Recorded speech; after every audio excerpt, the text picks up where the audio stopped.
At my younger sister's lavish wedding, I found my name card pointing me to a seat completely outside the main ballroom, pressed right up against the kitchen dumpsters. She smirked and told me to stay out of the professional photos because my presence would ruin her wealthy aesthetic. I did not argue or make a scene. I simply smiled, picked up my wedding gift, which was a clearance certificate covering the entire $150,000 cost of the estate, and walked out. Minutes later, the general manager handed her the full bill. My name is Diana, 33 years old, and I am the shadow owner of the exact luxury hospitality holding company that owns the Grand Monarch Estate. The reception was in full swing when I arrived at the grand foyer. Crystal chandeliers cast a warm golden glow over the imported marble floors. Waiters in crisp white tuxedos carried heavy trays of premium champagne. I approached the welcome table where one of my sister Brittany's bridesmaids stood. She was a girl who had always looked down on me since high school. She handed me my escort card with a nasty little smirk. "Table 40, she said, her voice dripping with fake sweetness. "Enjoy your meal, Diana." I walked past the breathtaking floral arrangements and the massive ice sculpture in the center of the main dining room.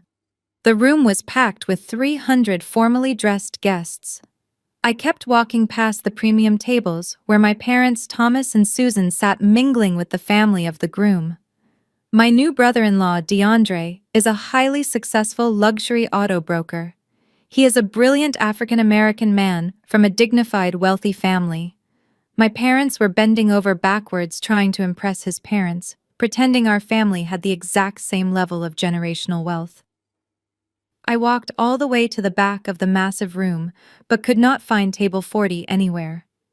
Finally, a confused catering waiter pointed toward the heavy service doors leading to the back loading dock. I pushed open the doors and stepped out into the humid evening air. There, sitting on the stained concrete patio, right next to the industrial kitchen dumpsters, was a single round folding table. It had no silk tablecloth and no floral centerpiece. It was completely bare except for a cheap paper napkin and a single plastic cup. The overwhelming smell of rotting food and harsh industrial bleach stung my nose. The kitchen exhaust fan roared above me, drowning out the beautiful string quartet playing inside. Before I could even process the sheer disrespect, the heavy doors swung open again. Brittany stepped out into the alley. She looked completely out of place, standing next to the trash, in her $15,000 Vera Wang gown. It was a dress my parents had secretly taken out a second mortgage on their house to afford just to keep up her fake rich influencer lifestyle. She crossed her arms and looked at me with a triumphant, cruel grin. "Guess you do not count," she said, laughing softly. "I just wanted to make sure you understood your place today. And do me a favor, keep out of DeAndre's family photos later tonight. You look way too corporate and stiff in that suit. You will absolutely ruin the whole elegant aesthetic I am going for." I looked at her perfectly manicured face and felt absolutely nothing. No tears, no anger, no sadness. Just a profound, sweeping sense of clarity. For years I had played the role of the boring, invisible older sister, while she was paraded around as the golden child. She thought she was humiliating me, but she was actually handing me the final key to my freedom. I looked down at the thick silver envelope resting in my hand. Inside was the venue clearance document fully executed by my corporate office, granting her the use of the entire estate, completely free of charge. I looked back up at her and smiled warmly. "You are absolutely right, Brittany," I said, my voice perfectly calm. "I really do not fit in here at all." I turned my back on her, taking my silver envelope with me, and walked straight down the service ramp toward the front valet stand without looking back once. Before I continue this story, let me know where you are watching from in the comments below. Hit like and subscribe if you have ever had to stand up to toxic family members who underestimated your true worth and tried to treat you like garbage. Walking away from that table was not just about leaving a party. It was the moment I finally decided to stop protecting the people who continuously tried to break me. I handed the valet attendant my ticket and waited as he quickly brought around my car. I slid into the driver's seat, feeling the soft leather against my back. As I started the engine, I knew exactly what I was going to do next. I pulled out of the Grand Monarch estate, leaving my toxic family behind in their fragile house of cards. The game was finally over, and the real consequences were about to begin. The valet closed the door of my Aston Martin, and I merged onto the private exit road of the estate. The heavy bass of the wedding band faded away, replaced by the quiet purr of my engine. I reached toward the dashboard and tapped the screen to connect my phone. The Bluetooth synced instantly. I did not call my mother or my father. I did not care to hear their excuses or their scolding. Instead, I navigated to my favorites list and tapped the contact name for Gregory Harrison. Mr. Harrison was the general manager of the Grand Monarch estate. He was a seasoned hospitality veteran who had worked at five-star resorts across the globe. What my family did not know was that I was the one who personally interviewed and hired him 2 years ago. I am the founder and sole shareholder of Apex Hospitality Group, the holding company that acquired the Grand Monarch when it was facing bankruptcy. I poured millions into renovating it, turning it into the premier wedding destination in the state. Brittany thought some anonymous wealthy sponsor had gifted her the venue because of her influencer status. She had absolutely no idea that the sponsor was the sister she had just banished to the dumpsters. The phone rang twice before he answered. "Good evening, Miss Diana," Mr. Harrison said, his voice carrying the crisp professional tone he reserved only for ownership. "I saw you arrive on the security feed. Is everything to your liking in the main ballroom?" "Not quite, Gregory," I replied, keeping my eyes on the dark, winding road ahead. "I have actually just left the property. There has been a slight change of plans regarding the wedding tonight." I heard the slight shift in his breathing. He knew me well enough to know I did not make sudden changes lightly. "Of course, ma'am," he said immediately. "What do you need?" "I need you to pull up the billing profile for the event I instructed. You will see a 100% friends and family complimentary override applied to the final balance. I want you to revoke that override immediately." There was a brief pause on the line as I heard the clicking of a keyboard.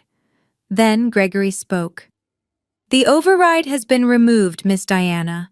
The current outstanding balance for the venue rental, the premium catering package, and the open bar comes to exactly $150,000.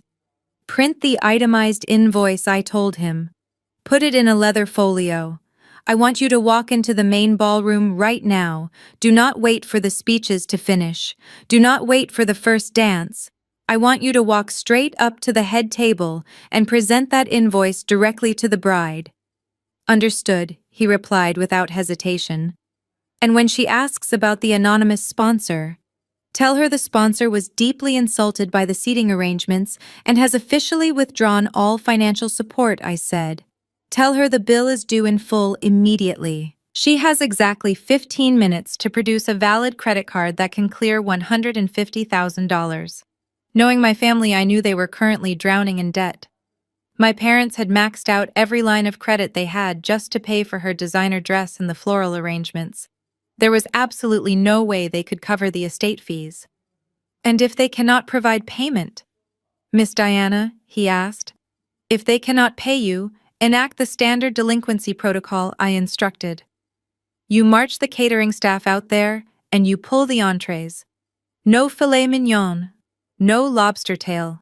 You shut down the premium open bar immediately. Lock the liquor cabinets. Replace the expensive champagne with pitchers of tap water. If they complain, you serve them plain bread and tell them that is all their current budget allows. It is going to cause a massive scene, Mom," he warned gently. "The groom's family is quite prominent." "The groom's family is full of good, honest people," I replied. "They deserve to see exactly who they are marrying into. Do not hold back, Gregory. Execute the protocol." "Consider it done, Miss Diana," he said. I ended the call and tossed my phone onto the passenger seat. The streetlights illuminated the dark interior of my car in flashing intervals. For my entire life, I had been told to be the bigger person. I had been told to absorb the disrespect, to keep the peace, to let Brittany have her moment. My parents had trained me to be a human shield for her arrogance. But tonight I was not absorbing anything. I was reflecting it all right back at them. I pressed my foot down on the gas pedal, speeding toward the city. Back at the grand ballroom, the clock had officially started ticking, and my sister was about to experience the most expensive reality check of her entire life. Back inside the grand ballroom, the atmosphere was electric with celebration. The 10-piece live band was playing a smooth jazz rendition of a popular pop song, while waiters expertly navigated the floor, pouring premium champagne into crystal flutes. At the center of it all, sitting at an elevated head table draped in white silk and imported orchids, was Brittany. She held her phone high in the air, her ring light phone case illuminating her face as she live-streamed her grand reception to her thousands of followers. Beside her sat DeAndre, looking sharp in his custom-tailored tuxedo. He smiled politely for the camera but shifted slightly in his seat, clearly a bit tired of having a lens shoved in his face all evening. Brittany ignored his discomfort, completely absorbed in reading the glowing comments popping up on her screen. "Look at this gorgeous setup, you guys," she cooed into the microphone, posing with a glass of champagne. "Everything is absolutely flawless. When you manifest wealth and positivity, the universe just delivers." A very special anonymous elite sponsor gifted us this entire estate for the night because they loved my content so much. It is just proof that good things happen to good people. She had no idea that the universe was about to deliver a massive bill instead. From the corner of the room, Mr. Harrison emerged. He walked with the precise, calculated posture of a man who managed high-stakes situations for a living. His expression was completely neutral. In his right hand, he carried a thick black leather folio. He bypassed the VIP tables where my parents were laughing and drinking and walked directly up the steps to the elevated head table. Brittany noticed him approaching, and her eyes lit up. She immediately angled her phone camera toward him, assuming he was bringing a special surprise. "Oh my God, guys, look," she squealed to her audience. "The general manager is coming over. I bet the sponsor sent another bottle of vintage Dom Perignon, or maybe a special dessert just for us. Stay tuned, this is going to be so iconic." Mr. Harrison stopped at the edge of the table. He did not smile. He did not offer a congratulatory bow. He simply opened the black leather folio and placed it flat on the silk tablecloth right next to her diamond-encrusted clutch. "Good evening, Mrs. Vance," he said, his voice projecting clearly over the music. "I apologize for the interruption, but there is an urgent administrative matter regarding your event. Please review the itemized invoice for tonight." Brittany let out a loud, theatrical laugh. She pointed the camera at the folio, thinking it was a clever prank. "Oh, you guys are so funny," she said, waving her hand dismissively. "Is this a joke, Bill? Everyone knows this venue was fully paid for by my secret sponsor. You do not need to show me the numbers, I know it is expensive." Mr. Harrison stood perfectly still. His voice dropped an octave, adopting a firm, authoritative tone that made the guests at the nearest tables stop talking and turn to look. "There is no joke, Mrs. Vance," he stated clearly.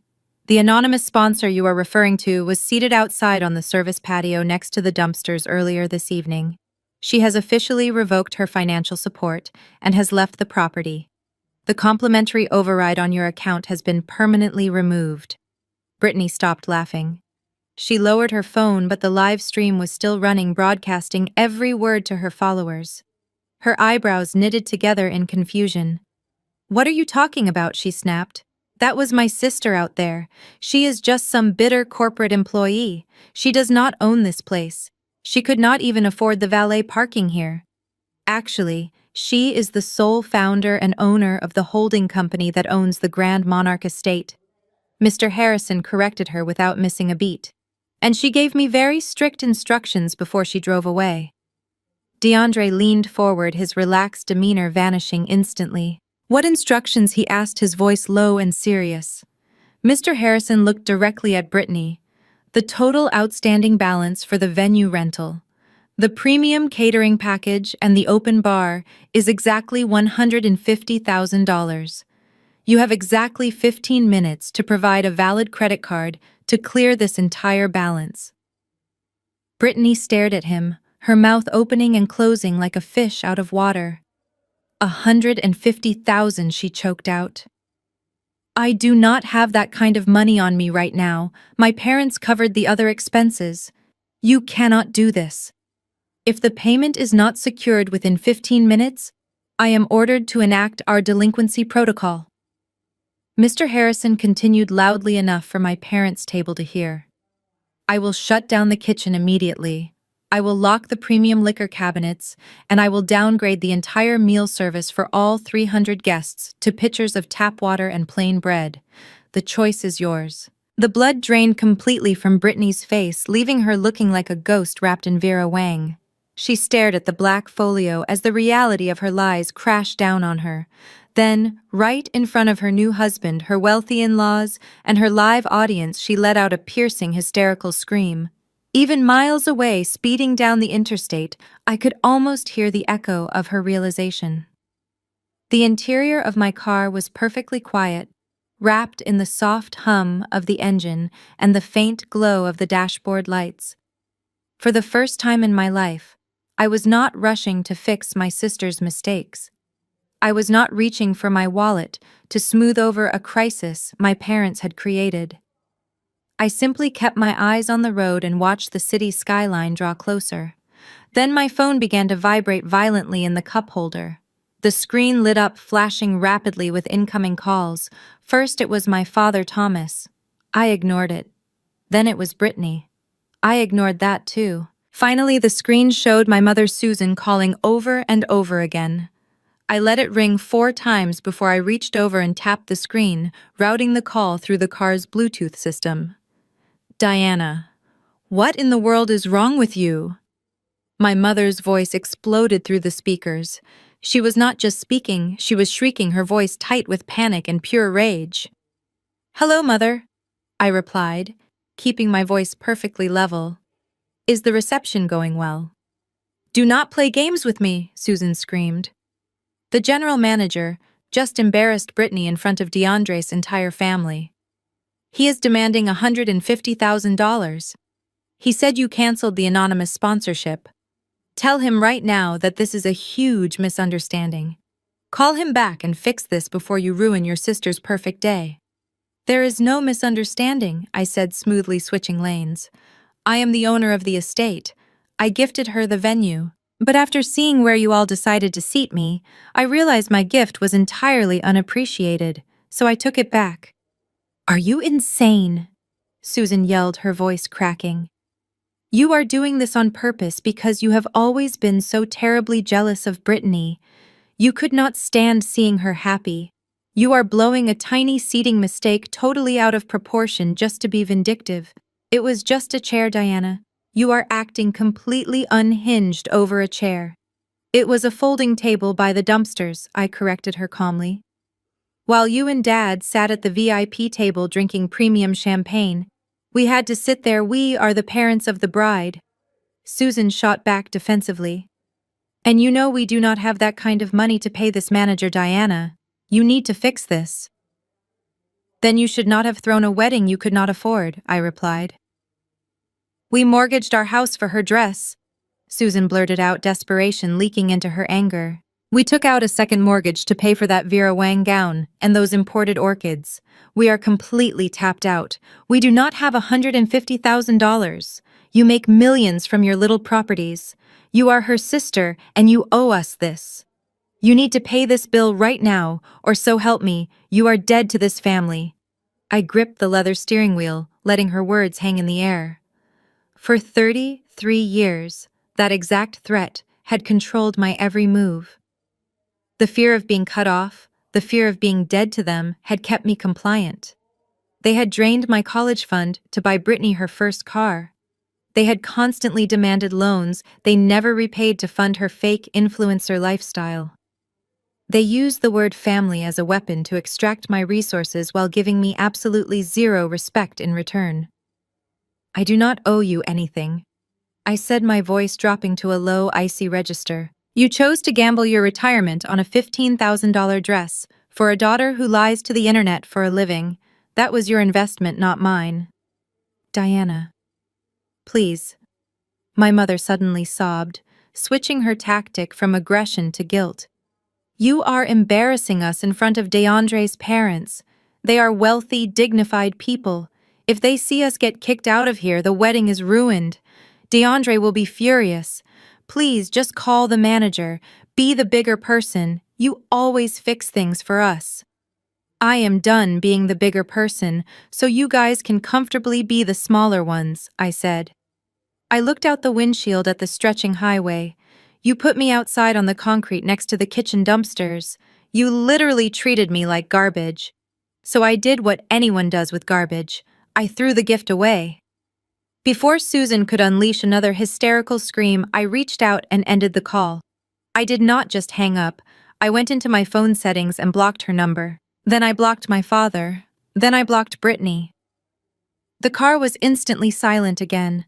My chest heaved as a massive breath of air left my lungs. The invisible chain that had been wrapped around my neck for over 3 decades snapped in half. I did not feel guilty. I did not feel anxious. I felt an incredible, overwhelming rush of power. I was not just driving away from a wedding. I was driving away from a lifetime of emotional extortion. But I knew this was only the beginning. DeAndre was a smart man and he was not going to let this sudden financial crisis go unquestioned. Back at the head table, the silence was deafening. The live band had awkwardly transitioned into a soft instrumental track, but the joyous energy in the room had completely evaporated. DeAndre sat perfectly still. He was a man who built a luxury auto brokerage from the ground up, dealing with high-net-worth clients, secure wire transfers, and ironclad contracts every single day. He possessed a finely tuned radar for nonsense, and right now that radar was going off like a siren. He turned to his new bride, who was currently hyperventilating into her silk napkin. Her phone, which had been broadcasting to thousands of followers just moments ago, was now lying face down on the table, hastily swiped away. "Brittany, look at me," DeAndre said, his voice calm, but carrying an undeniable weight of authority. "What exactly did that man just say to you? Why is the general manager of the Grand Monarch Estate demanding $150,000? Brittany looked up, her eyes swimming in perfectly timed tears. She reached out and grabbed his hand, squeezing it dramatically. "It is Diana!" she sobbed, her voice trembling. "My psychotic, jealous older sister. I told you she has always been obsessed with ruining my life. She could not stand seeing me happy today, so she did something crazy." DeAndre frowned, his dark eyes scanning her face. "What do you mean she did something crazy?" "She hacked them," Brittany cried, burying her face in his shoulder. "Diana works in corporate management, right? She knows computers. She must have hacked into the estate's billing system and deleted the payment record for my anonymous sponsor. She fabricated this entire invoice just to humiliate us in front of your family. She is trying to ruin our wedding, DeAndre. You have to tell the manager to kick her out and fix their system." DeAndre did not wrap his arms around her to comfort her. He did not immediately jump to her defense. Instead, he slowly withdrew his hand from her grip. His analytical mind was already dissecting her story, tearing it apart piece by piece. "Let me make sure I understand this," DeAndre said slowly, articulating each word.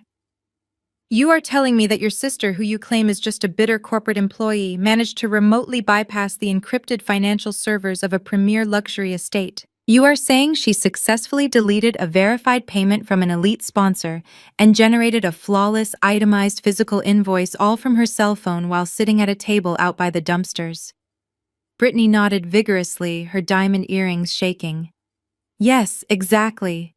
She is insane, DeAndre. She is capable of anything." DeAndre's expression hardened. He dealt with secure financial networks daily. He knew that overriding a high-level hospitality billing system was not something you could just do from a mobile device between the appetizer and the main course. It required administrative access, security clearance, and ownership credentials. "Pass me the leather folio," DeAndre commanded, holding out his hand. Brittany froze. The fake tears stopped flowing for a fraction of a second. She placed her hand over the black folder, sliding it closer to her chest. "You do not need to look at it, baby," she stammered. "It is just a fake printout. My dad is going to handle it. You know how my parents are. They will call their lawyers and get this sorted out immediately. Please, let us just go dance and ignore this." I am not going to dance while there is a six-figure debt sitting on our dinner table, DeAndre replied, his voice dropping to a dangerous whisper. Hand me the folio, Brittany. Now. Reluctantly, with trembling fingers, she pushed the black folder across the silk tablecloth. DeAndre flipped it open. His eyes scanned the crisp official document. It was not a fake printout. It was a legally binding invoice complete with the holding company's letterhead, Apex Hospitality Group, and the exact breakdown of every single exorbitant expense Brittany had demanded for the night. Down to the imported white orchids and the vintage champagne. He looked at the bottom of the page. There was a section detailing the previous payment status. It clearly stated that the 100% friends and family complimentary override had been authorized by the estate owner and was subsequently revoked by that same owner at 7:45 p.m., the exact time Diana had walked out. DeAndre looked up from the paper, his jaw clenched tight. He looked at my parents' table where Thomas and Susan were currently arguing furiously in hushed tones, both of them sweating profusely. Then he looked back at his beautiful crying bride. The pieces of the puzzle were rapidly clicking into place, and the picture they formed was incredibly ugly. He knew you could not hack a friends and family discount. You had to actually be family to the person giving it. DeAndre stood up from his chair, buttoning his tuxedo jacket, with precise, deliberate movements. The luxurious facade of the evening was crumbling right before his eyes. He noticed the catering staff lingering nervously by the kitchen doors, waiting for the 15-minute timer to expire. He noticed his own mother, a retired judge, watching the head table with a sharp, discerning gaze. "Where are you going?" Brittany panicked, reaching for his sleeve, her perfectly manicured nails catching the dark fabric. "I need to make a phone call," DeAndre said coldly, stepping away from her grasp. "I need to speak to the person who actually owns this venue, and I pray for your sake that you have not been lying to me since the day we met." He turned his back on the head table, ignoring the frantic whispers of his new in-laws, and walked purposefully out of the ballroom. The air conditioning felt freezing against his skin, but the cold realization in his chest was far worse. He pulled out his phone, determined to get the real story straight from the source. As the heavy ballroom doors swung shut behind DeAndre, the 15-minute timer officially expired. Mr. Harrison stood near the kitchen entrance, looking down at his gold pocket watch. He snapped it shut and gave a single sharp nod to the head of catering. Instantly, a synchronized army of 50 waiters marched out from behind the double doors. They did not carry silver platters of filet mignon or butter-poached lobster. Instead, they carried large, heavy plastic bus tubs. The guests watched in absolute confusion as the waiters systematically approached each of the 30 round tables. Without a single word, the staff began confiscating the chilled bottles of vintage Dom Perignon right out of the silver ice buckets. They reached across the white silk tablecloths and swiftly removed the crystal bread plates, the imported caviar appetizers, and the untouched shrimp cocktails. In their place, they set down thick condensation-covered glass pitchers filled with cloudy tap water and cheap plastic baskets holding dry white bread. A low murmur swept through the room like a sudden gust of wind. The 300 guests were completely stunned. At the VIP tables, DeAndre's dignified family members sat frozen in disbelief. His mother, the retired judge, watched a waiter physically pry a half-full champagne flute out of her cousin's hand. She placed her linen napkin on the table, her posture rigid with second-hand embarrassment. She had presided over messy criminal trials with more dignity than this reception. DeAndre's father shook his head sadly, refusing to touch the tap water. On the other side of the room, the atmosphere was entirely different. Brittany's perfectly curated guest list consisted mostly of lifestyle influencers, fashion bloggers, and minor internet celebrities. Loyalty in their superficial world only lasted as long as the free luxury perks. The moment the expensive champagne was taken away, the phones came out. Dozens of ring lights clicked on, illuminating the dim ballroom in harsh white circles. They began recording the repo-style repossession of the food, broadcasting the humiliating scene live to millions of followers across various social media platforms. They zoomed in on the waiters carrying away the towering seafood displays and panned their cameras over to the sad pictures of tap water. Some even started narrating the disaster, mocking the sudden downgrade to their audiences. Brittany sat paralyzed at the head table. She held her hands over her face, trying to shield herself from the flashing cameras.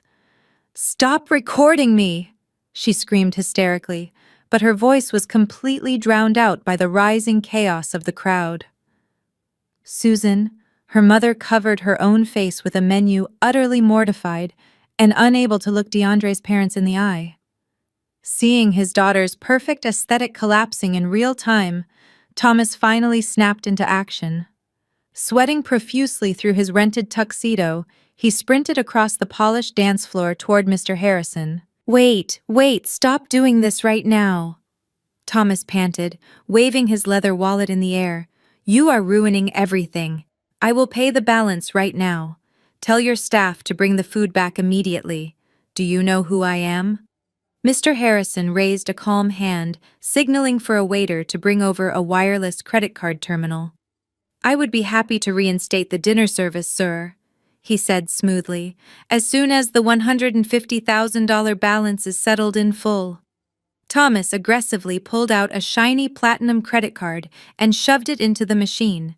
"It is a premium elite travel card," he boasted loudly, hoping the nearby guests would hear him and think he was simply fixing a minor clerical error.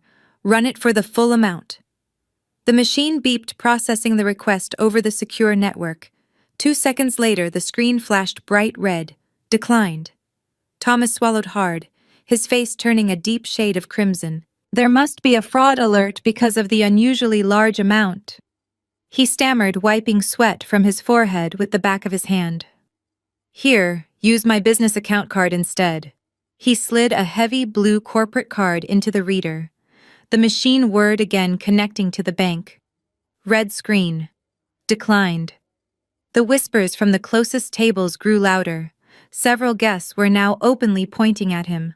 Thomas' hands began to shake violently. He pulled out a third card, a basic rewards credit card, and swiped it himself. "Declined. Insufficient funds." Panic completely overtook him. He frantically dug through the tight slots of his wallet, pulling out a fourth card. It was a high-interest store credit card from a mid-tier department store. "Please just try this one," he begged, his voice cracking, losing all of its previous arrogant bluster. Mr. Harrison did not even bother hiding his pity as he swiped the final card. The machine let out a loud, sharp beep, echoing the failure. "Declined. You have no available credit on any of these accounts." "Sir," Mr. Harrison stated, his voice carrying clearly over the soft jazz music. "Your accounts are completely maxed out. I am afraid the water and bread service will remain in effect for the remainder of the evening. Please return to your seat." Thomas stood completely defeated in the middle of the dance floor, clutching a handful of useless plastic cards. His grand illusion of immense wealth was entirely dead. The entire room now knew the absolute truth about his family. They were completely and utterly broke. And the worst part was the groom was currently standing in the quiet hallway, about to discover exactly who had engineered this entire flawless trap. He stood in the dimly lit carpeted hallway just outside the heavy oak doors of the main ballroom. The muffled sounds of the live jazz band and the chaotic murmurs of 300 confused guests bled through the thick wood, but DeAndre tuned it all out. He looked down at the glowing screen of Brittany's unlocked phone, which he had slipped into his pocket right as her hysterical meltdown began. He did not want to use his own phone. He wanted to see exactly how his new bride communicated with her own flesh and blood. Opening her text message history, he quickly searched for Diana's name. What he found made his stomach churn. There were no sisterly check-ins or warm wedding day wishes. The entire thread consisted of Brittany demanding cash transfers, complaining about maxed-out credit limits, and sending links to expensive designer bags she expected Diana to buy for her. It was a digital trail of pure entitlement. He tapped Diana's contact number and held the phone to his ear. Miles away, moving smoothly down the interstate, my car's display screen flashed with an incoming call from Brittany's number. I almost ignored it, assuming it was just more screaming from my mother, but something told me to answer. I tapped the accept button. Hello? I said, my voice flat and guarded. Diana, this is DeAndre. He said, his voice deep and completely steady. I adjusted my grip on the steering wheel, slightly surprised but pleased. I always liked DeAndre. From the few times we interacted at family dinners, I could tell he was a genuine hard-working man who had built his automotive business through sheer grit. He did not belong in my family's circus. Hello, DeAndre, I replied. I figured I would be hearing from someone eventually. I assume the 15-minute grace period has expired. It has, he confirmed. They just took the champagne and the hot food away from every single table. Thomas tried to pay the venue manager with 4 different credit cards, and every single one of them declined. The entire reception is falling apart. But before we get to that, I need to say something to you. I listened as he took a deep breath. I want to sincerely apologize for the seating arrangement, DeAndre said, his tone filled with genuine regret. I had absolutely no idea they put your table outside by the dumpsters. If I had known that was happening, I would have stopped the entire wedding and moved you to the head table myself. Nobody deserves to be treated with that kind of disrespect, especially family. I appreciate that, DeAndre, I said, softening my tone. I know you had nothing to do with it. That was entirely Brittany's design. She wanted to hide me because I do not fit her fake aesthetic. That brings me to my next point, he said, his voice hardening with businesslike precision. I am a man who deals in high-value contracts every single day. I do not deal with lies, and I do not tolerate fraud. Brittany is inside right now crying and telling everyone that you maliciously hacked into the venue's billing system out of jealousy to ruin her night. But I know that is mathematically and logically impossible. So I am asking you directly, what is going on with this bill? I let out a short, dry laugh. She really told you I hacked them? She did, he replied. She also told me her family was loaded and that an anonymous elite sponsor covered this venue because she is such a popular internet personality. DeAndre, I said, carefully choosing my words. My holding company, Apex Hospitality Group, owns the Grand Monarch Estate. I bought it 2 years ago. I was the anonymous sponsor. I comped the entire $150,000 bill as a wedding gift to her. But when I arrived and saw where she chose to seat me, I revoked the gift. I am a businesswoman. I do not finance my own disrespect.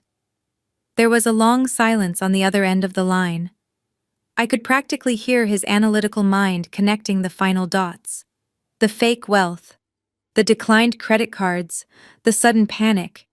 If she lied about the venue, he asked slowly, what else is she lying about?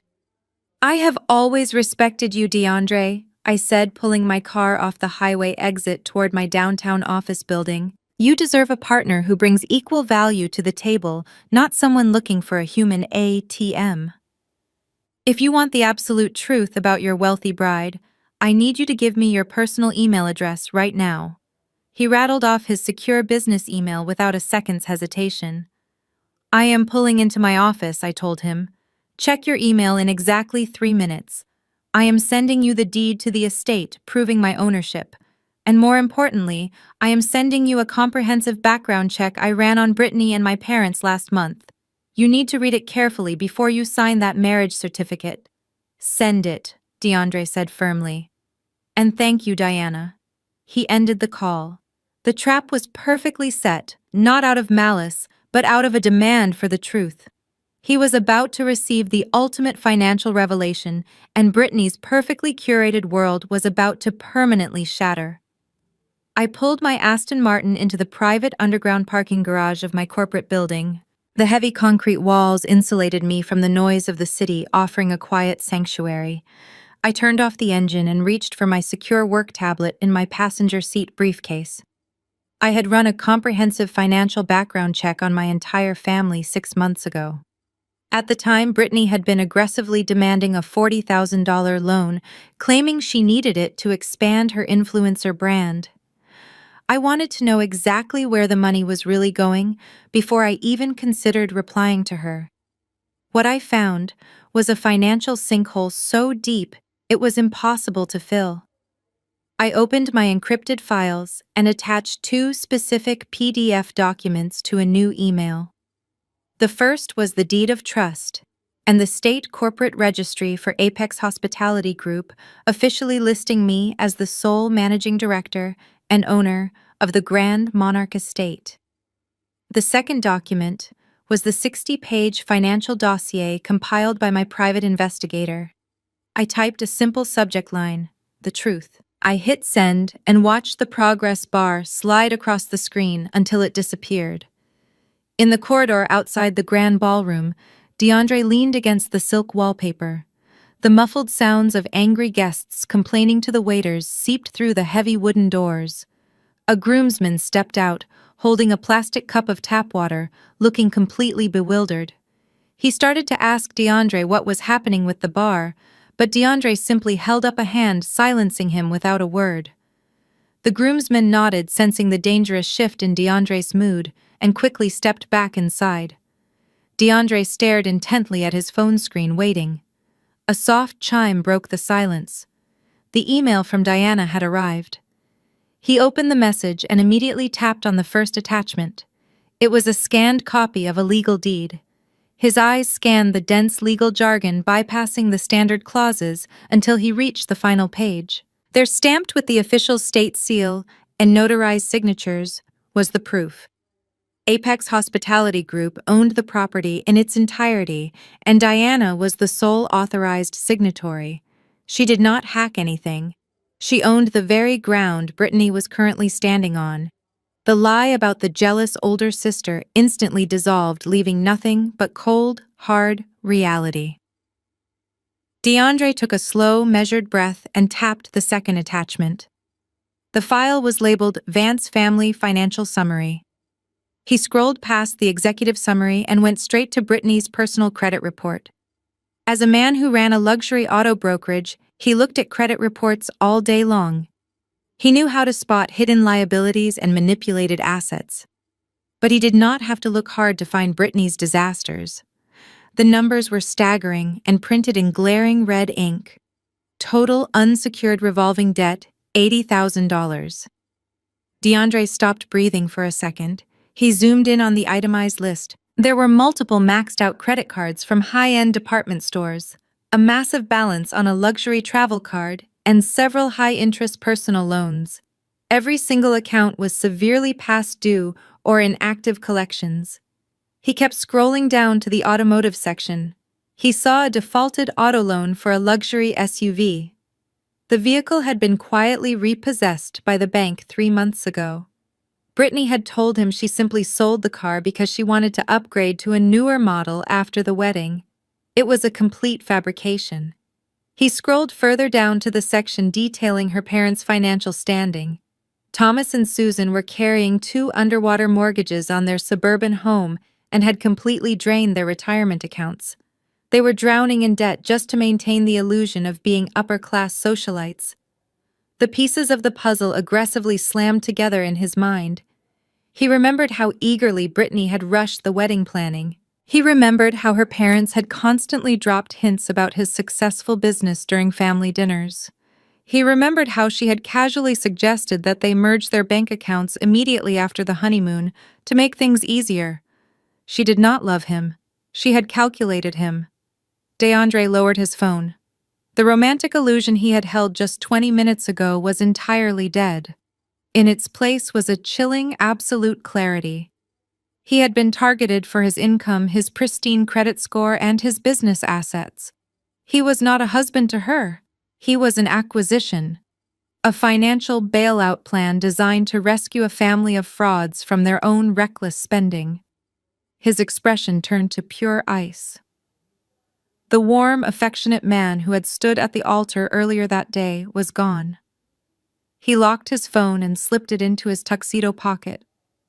He turned away from the quiet hallway and faced the heavy ballroom doors, ready to confront the woman who had tried to play him for a fool. He bypassed the main ballroom and headed straight for the private bridal suite down the corridor. He knew exactly where she would run when things got uncomfortable. As he approached the heavy double doors, he could hear her sharp, shrill voice echoing into the hallway. Inside, Brittany was sitting in front of a massive lighted vanity mirror. A terrified makeup artist hovered over her, trying to fix the mascara she had deliberately smudged during her fake crying spell. Brittany slapped the makeup brush away. "Do not just stand there, you idiot!" Brittany snapped at the girl. "Fix my contour. I cannot go back out there looking like a victim. And somebody go find me a real drink. I am not drinking tap water like some peasant." DeAndre pushed the door open, letting it click shut heavily behind him. The sound made Brittany jump. She immediately plastered on her sweet, helpless victim expression and reached her arms out toward him. "Baby," she whined. "Thank God you are here. This venue manager is completely insane. Have you called your lawyer yet? We need to sue them for ruining our reception." DeAndre did not step toward her. He looked at the makeup artist and gave a sharp tilt of his head toward the door. "Leave us," he said quietly. The makeup artist did not need to be told twice. She grabbed her bag and scurried out of the room, leaving them entirely alone. DeAndre walked over to the vanity. He did not yell. He did not raise his voice. He simply reached into his tuxedo pocket, pulled out his phone, and opened the 60-page financial dossier Diana had sent him. He placed the phone face up on the glass table directly in front of his new bride. "Explain this," he demanded, his voice perfectly flat. "Explain the $80,000 in unsecured credit card debt. Explain the luxury SUV you claimed you sold that was actually repossessed by the bank 3 months ago. And while you are at it, explain why your parents have 2 underwater mortgages on a house they claim they own outright." Brittany looked down at the glowing screen. For a split second, the mask completely slipped. Her perfectly contoured face went slack with genuine terror as she recognized the official bank logos and the glaring red collection notices. But instead of apologizing, she doubled down. Her survival instinct kicked in, and it was fueled entirely by delusion. She pushed the phone away, like it was physically burning her.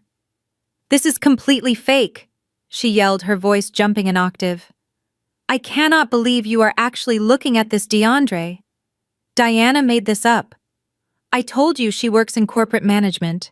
She probably hired someone to forge these documents just to make me look bad. She has always been fiercely jealous of me.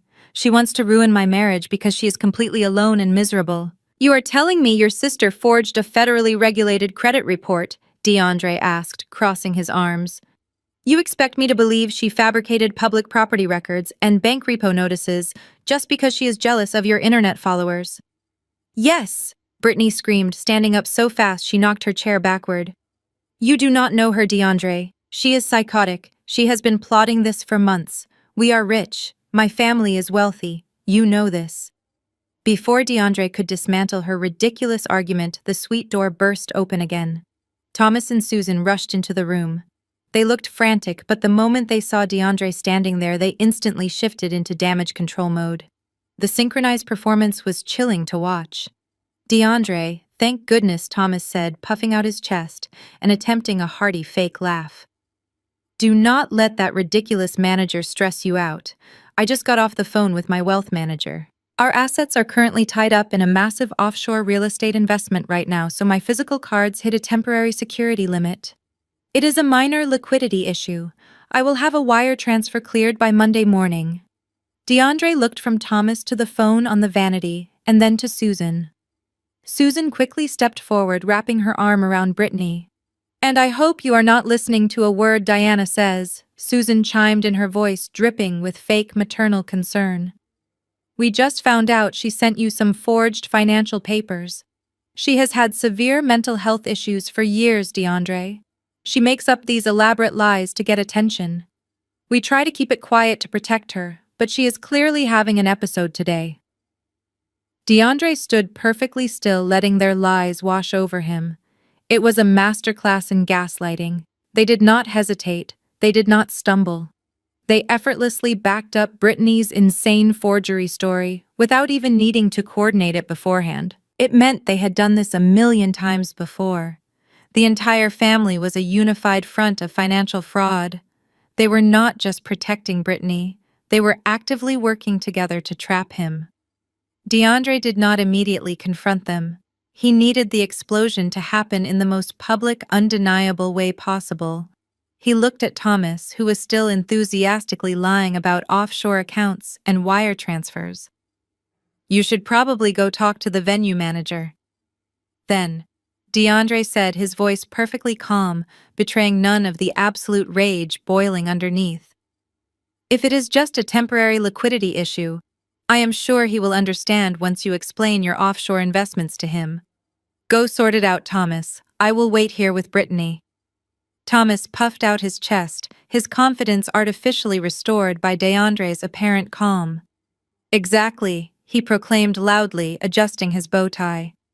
"That is exactly what I am going to do. These people need to learn how to treat elite clients. I will be right back." He marched out of the bridal suite, leaving Susan to continue stroking Brittany's hair. DeAndre simply stood near the door watching them with the detached analytical stare of a man observing two people trapped in a burning building of their own making. Thomas strode down the corridor, his rented tuxedo shoes clicking aggressively against the marble floor. He pushed open the double doors leading into the main lobby. The space was mostly empty, save for a few confused guests mingling near the coat check. Standing near the grand staircase was Mr. Harrison, speaking quietly into his earpiece. Thomas marched right up to him, poking a thick finger into the general manager's chest. "Listen here, you arrogant little man."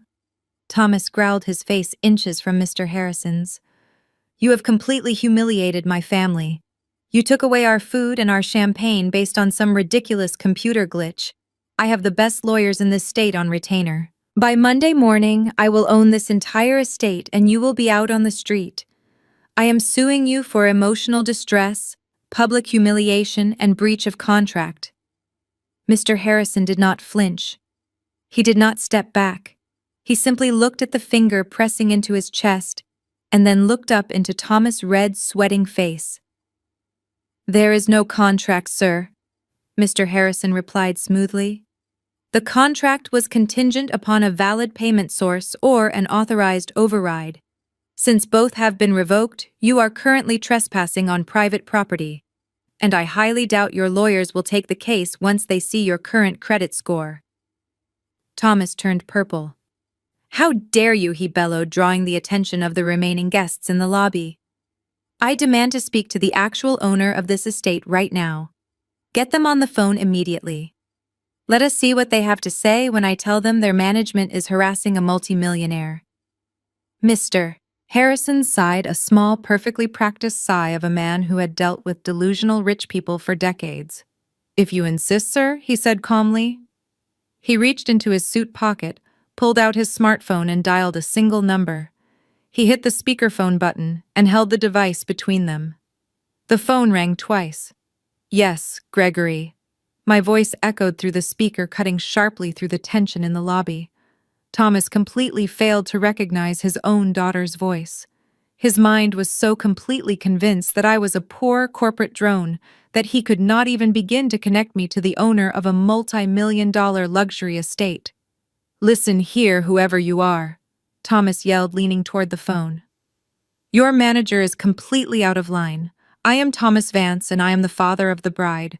We are experiencing a temporary liquidity issue, and your staff is treating us like common criminals. If you do not reinstate our dinner service immediately, I will drag your company through the courts until you are bankrupt." I was sitting at my large mahogany desk in my downtown office, the signed eviction notice for my parents' house resting right in front of me. I listened to his arrogant, empty threats and felt a cold smile spread across my face. "Do not bother calling your lawyers." "Thomas," I said, my voice dropping the formal tone and shifting into the familiar cadence he knew so well. "I am the owner, and I am coming back to handle your eviction myself." Thomas froze. The color instantly vanished from his face, leaving him looking pale and suddenly very old. He stared at the phone, his mouth opening and closing, but no sound came out. He recognized the voice now. "Diana." He whispered the name, catching in his throat like a piece of dry bread. "Pack your things, Thomas," I said, the finality in my voice ringing clear across the speakerphone. "And tell your daughter the party is officially over. I ended the call, leaving him standing there in the middle of the grand lobby, staring at the general manager in absolute horror. The illusion was completely shattered. There was no multimillionaire status. There were no offshore accounts. There was only his oldest daughter, the one he had thrown away, coming back to clean house. I did not immediately turn my car around to head back to the estate. Instead, I pulled into the private underground parking garage of my downtown corporate headquarters. I took the secure private elevator straight up to my penthouse executive suite. I had a very quick wardrobe change to make. The understated conservative beige dress I had worn to the wedding was specifically chosen to blend into the background. My mother and sister had demanded I look like a dowdy, forgotten relative so they could shine, and I had simply played the part to keep the peace. But the play was officially over, and keeping the peace was no longer on my agenda. I walked into my massive executive washroom and pulled out my favorite custom-tailored charcoal gray designer suit. The sharp, structured lines and immaculate fit exuded pure, unapologetic authority. I paired it with a crisp white silk blouse and my most intimidating black stilettos. I pulled my hair back from its soft curls into a sleek, tight, professional bun. When I looked in the full-length mirror, I no longer saw the quiet scapegoat of the Vance family. I saw the founder and CEO of Apex Hospitality Group. While I changed, I made 2 quick phone calls. The first was to David Thorne, my ruthless lead corporate attorney.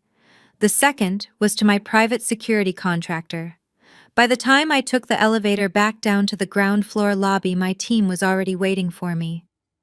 David stood by the revolving glass doors, holding a slim leather briefcase containing the eviction notices and the property deeds. Flanking him were Jackson and Cole, 2 massive private security professionals who usually handled high-profile celebrity clients at my luxury resorts.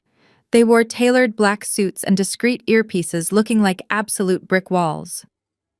"Are we ready, Miss Diana?" David asked, adjusting his wire-rimmed glasses. "We have a massive trespassing issue at the Grand Monarch," I told him, walking past them toward the waiting black SUV my driver had pulled around to the curb. My Aston Martin was too small for the entourage. "Let us go secure my property." The drive back to the estate felt entirely different from the drive away. There was no sadness, no lingering hope of family reconciliation. There was only the cold, precise execution of a business transaction. As our heavy SUV pulled up the winding, illuminated driveway of the estate, the valet attendants immediately recognized my vehicle. They scrambled to clear the VIP drop-off zone, waving away a confused guest who was trying to retrieve their car early. My driver parked right at the front entrance. Jackson stepped out first, his massive frame blocking the pathway as he opened my door. I stepped out into the humid night air, the sharp, authoritative click of my stilettos echoing against the imported cobblestone. David and Cole followed closely behind, forming a tight, impenetrable diamond formation around me. We walked forcefully through the heavy glass doors into the grand lobby. Thomas was still standing exactly where I had left him on the phone, staring blankly at Mr. Harrison in a state of absolute catatonic shock. When he heard the synchronized heavy footsteps of my team approaching, he slowly turned his head. His eyes widened, taking in my sharp designer suit, the towering security guards, and the ruthless corporate energy radiating from our group. He opened his mouth to speak, raising a trembling hand, but I did not even break my stride. I walked right past him, ignoring his existence entirely. "Follow me, Thomas," I commanded over my shoulder without looking back. "You are going to want to be in the room for this." Mr. Harrison fell into step beside me, smoothly handing David the unpaid invoice and the revoked event contract. "The situation inside has deteriorated significantly. Miss Diana," Mr. Harrison reported, his voice completely calm despite the chaos. "The guests are growing extremely agitated regarding the bar closure, and the bride is currently hiding in the bridal suite with her mother and the groom." "Go fetch them," I instructed without slowing down. "Tell them the owner requires their immediate presence on the dance floor."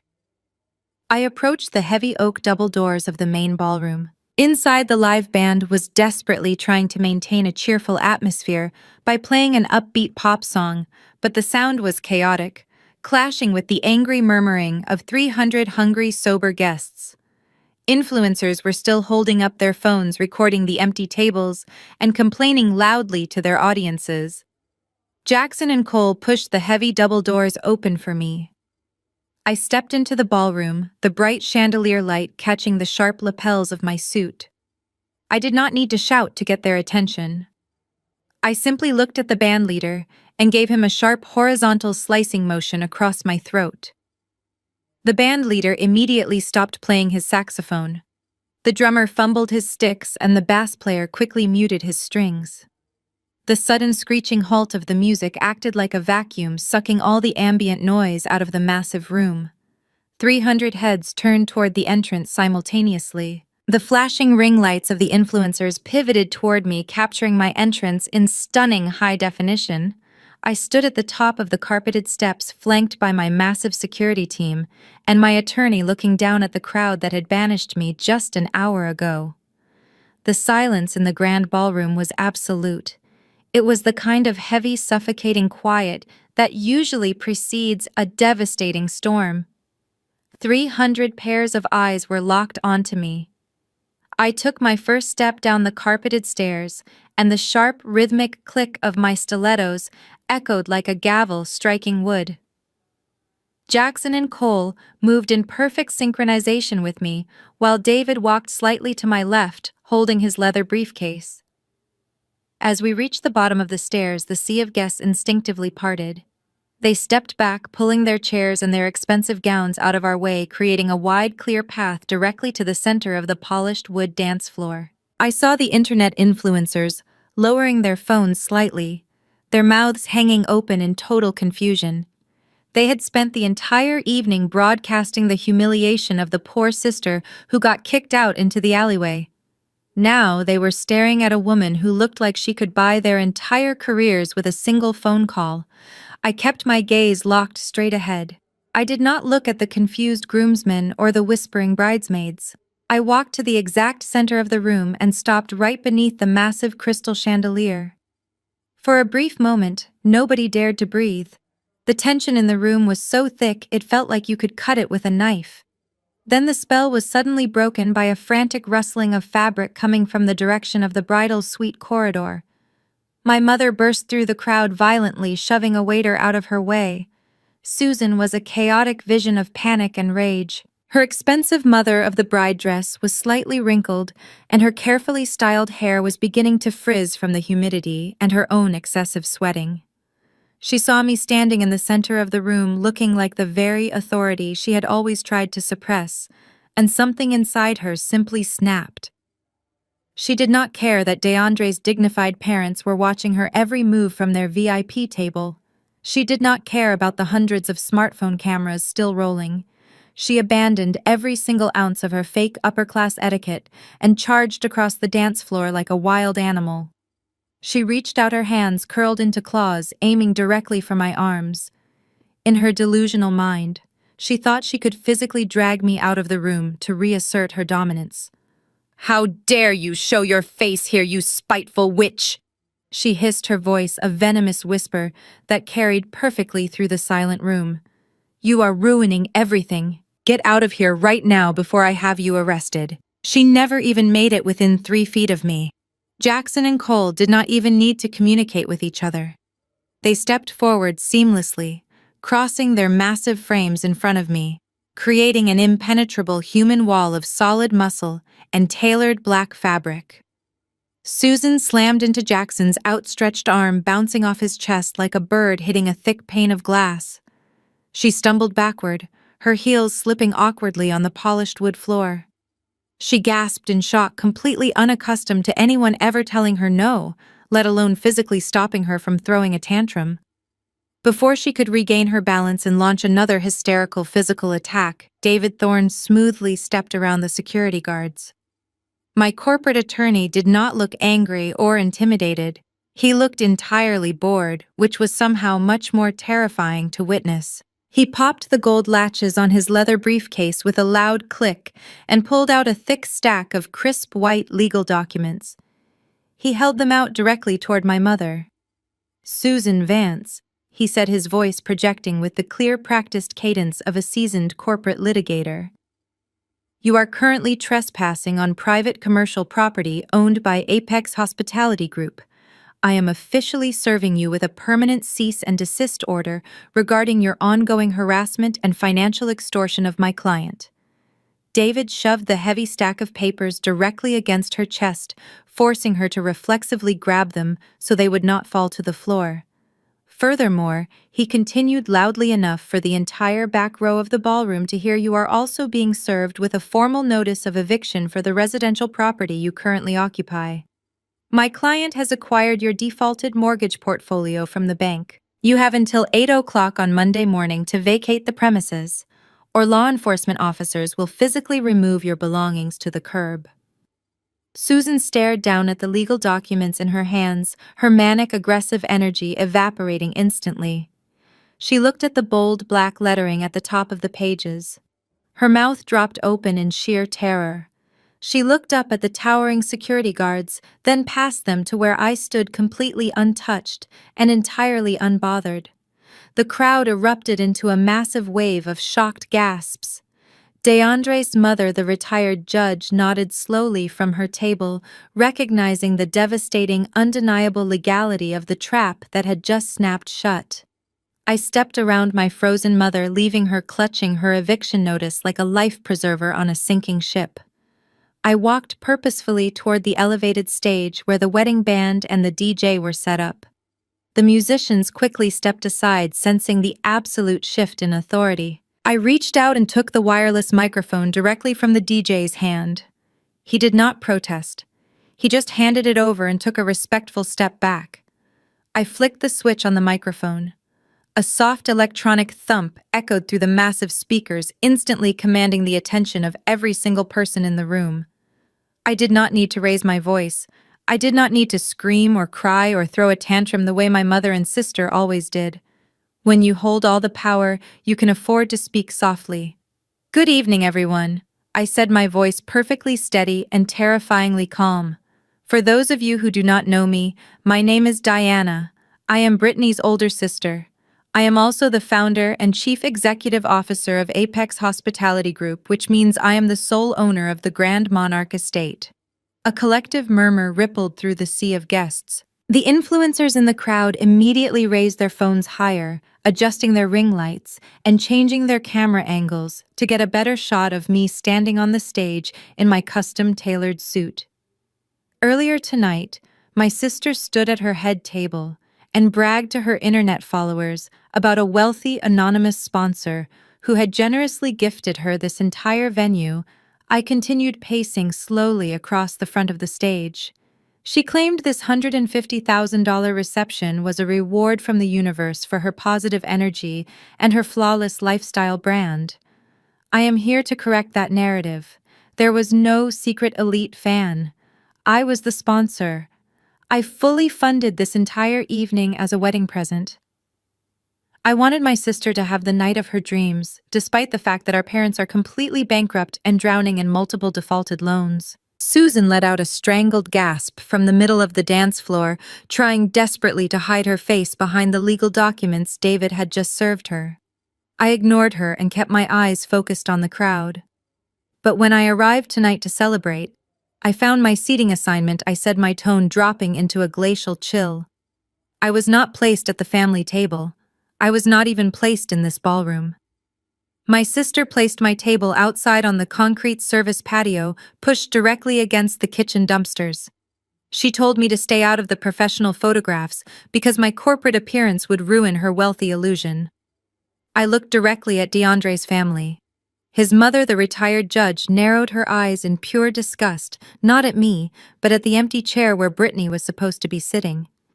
His father shook his head sadly, realizing the depths of the deception. I am a firm believer in returning the exact energy I receive. I announced, my voice echoing cleanly across the silent room. Since I was treated like garbage, I decided to take my gift and throw it away. The financial sponsorship for this wedding has been permanently revoked.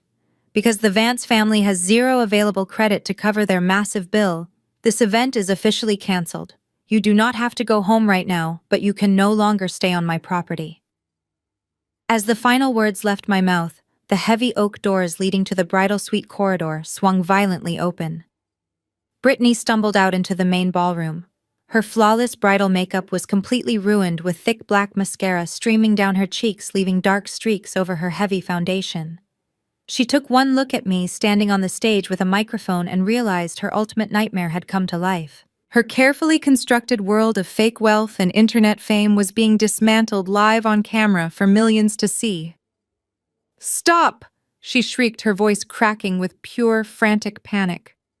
She ran clumsily across the room, tripping over the hem of her expensive, unpaid gown. "Stop looking at her! She is lying! Turn your cameras off right now!" She lunged toward a group of her own bridesmaids, who were holding their phones up and recording the entire spectacle. She aggressively slapped a phone out of one girl's hand, sending the expensive device clattering loudly across the polished wooden floor. The bridesmaid gasped and immediately stepped back, looking at Brittany like she was a rabid animal. "I said stop recording me!"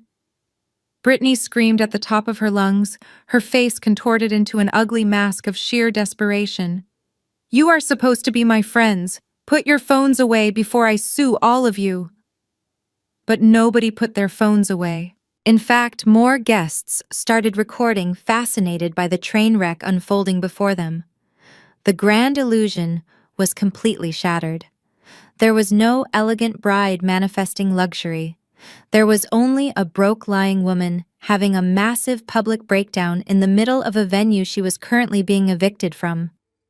Brittany's screams continued to bounce off the high vaulted ceilings of the ballroom, but suddenly a new presence commanded the room.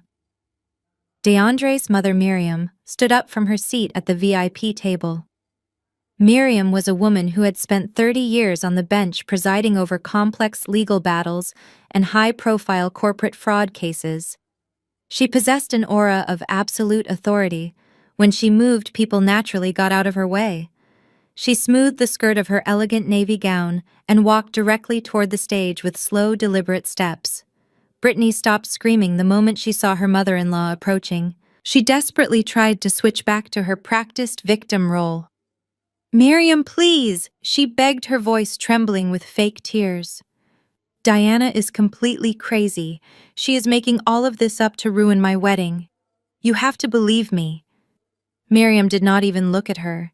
She bypassed the crying bride completely and walked right up to the edge of the stage where I was standing with my legal team. She looked up at me, her expression completely unreadable. "Miss Diana," Miriam said, her voice projecting with the practiced clarity of a courtroom judge. "I have spent my entire professional career separating fact from fiction. You have just made some very serious public allegations regarding property ownership and financial fraud. I do not deal in gossip. I deal in evidence. I would like to see the proof." I nodded respectfully. I gestured to David, who immediately pulled a duplicate set of documents from his leather briefcase. He stepped forward and handed the thick stack of papers down to Miriam. She pulled a pair of reading glasses from her silver clutch and began to review the paperwork right there in the middle of the dance floor. The room was so quiet you could hear the rustle of the thick parchment paper as she turned the pages. She read the state corporate registry. She examined the notarized property deed for the Grand Monarch estate, checking the official seals. She looked at the unpaid itemized invoice with the revoked friends and family override clearly printed at the bottom. Finally, she looked at the summary page of the financial background check, highlighting the Vance family's severe, massive debt. It took her exactly 2 minutes to process the legal reality. When she lowered her glasses, her expression had shifted from neutral inquiry to absolute cold disgust. She turned slowly to face Brittany, who was now shaking violently, realizing that her lies had just hit a brick wall of legal literacy. "You told my son that your family was incredibly wealthy," Miriam stated, her voice slicing through the silent ballroom like a scalpel. "You told me directly that your family secured this venue through elite social connections. But these documents are legally binding state records. They prove that you are not only entirely bankrupt, but that you have been actively lying to us since the very day you were introduced to our family." Susan tried to intervene, shuffling forward with her eviction notice still crumpled in her shaking hand. Miriam, please, it is just a temporary cash flow problem, Susan stammered, sweating profusely. The money is tied up in offshore accounts. Miriam held up a single hand, silencing my mother instantly. Do not insult my intelligence. Miriam snapped, her tone sharp and unforgiving. I have sent people to federal prison for lesser financial fraud than what I am looking at right now. There are no offshore accounts. There is only massive unsecured debt and a mountain of pathetic lies. Miriam turned her devastating gaze back to Brittany, who physically shrank back. You tried to put my son's sister-in-law outside by the trash while actively stealing from her. Miriam announced, her voice dripping with pure contempt. You accepted a $150,000 gift and repaid it with public humiliation. That level of entitlement is not just disrespectful, it is completely pathological. Brittany opened her mouth to sob, but Miriam cut her off completely. We are done here, the mother announced, her voice ringing with absolute finality. She turned to her husband and the rest of DeAndre's family, seated at the VIP tables. Gather your things immediately. We are leaving this circus. The impact of her words hit the room like a physical shockwave. The influencers in the crowd whispered excitedly, capturing every second of the judge's brutal takedown. They had come for a luxury wedding but were getting a front row seat to a high society eviction. The groom's family, all 150 of them, stood up in perfect unison. There was no arguing, no hesitation, and absolutely no second-guessing the matriarch's verdict. Chairs scraped against the polished wood as aunts, uncles, and cousins moved toward the exits. They began collecting their coats and purses with quiet, dignified efficiency. I watched from the stage as the entire right side of the ballroom prepared to walk out, leaving Brittany standing completely alone in the center of her shattered fantasy. I watched from the stage as the entire right side of the ballroom prepared to walk out, leaving Brittany standing completely alone in the center of her shattered fantasy. For several seconds she remained completely frozen. The heavy sound of DeAndre's family, marching toward the lobby doors, was like a death knell, ringing for her perfectly calculated financial rescue plan. As the reality of her lost marriage and her lost ATM finally registered in her brain, she slowly turned her head back toward me.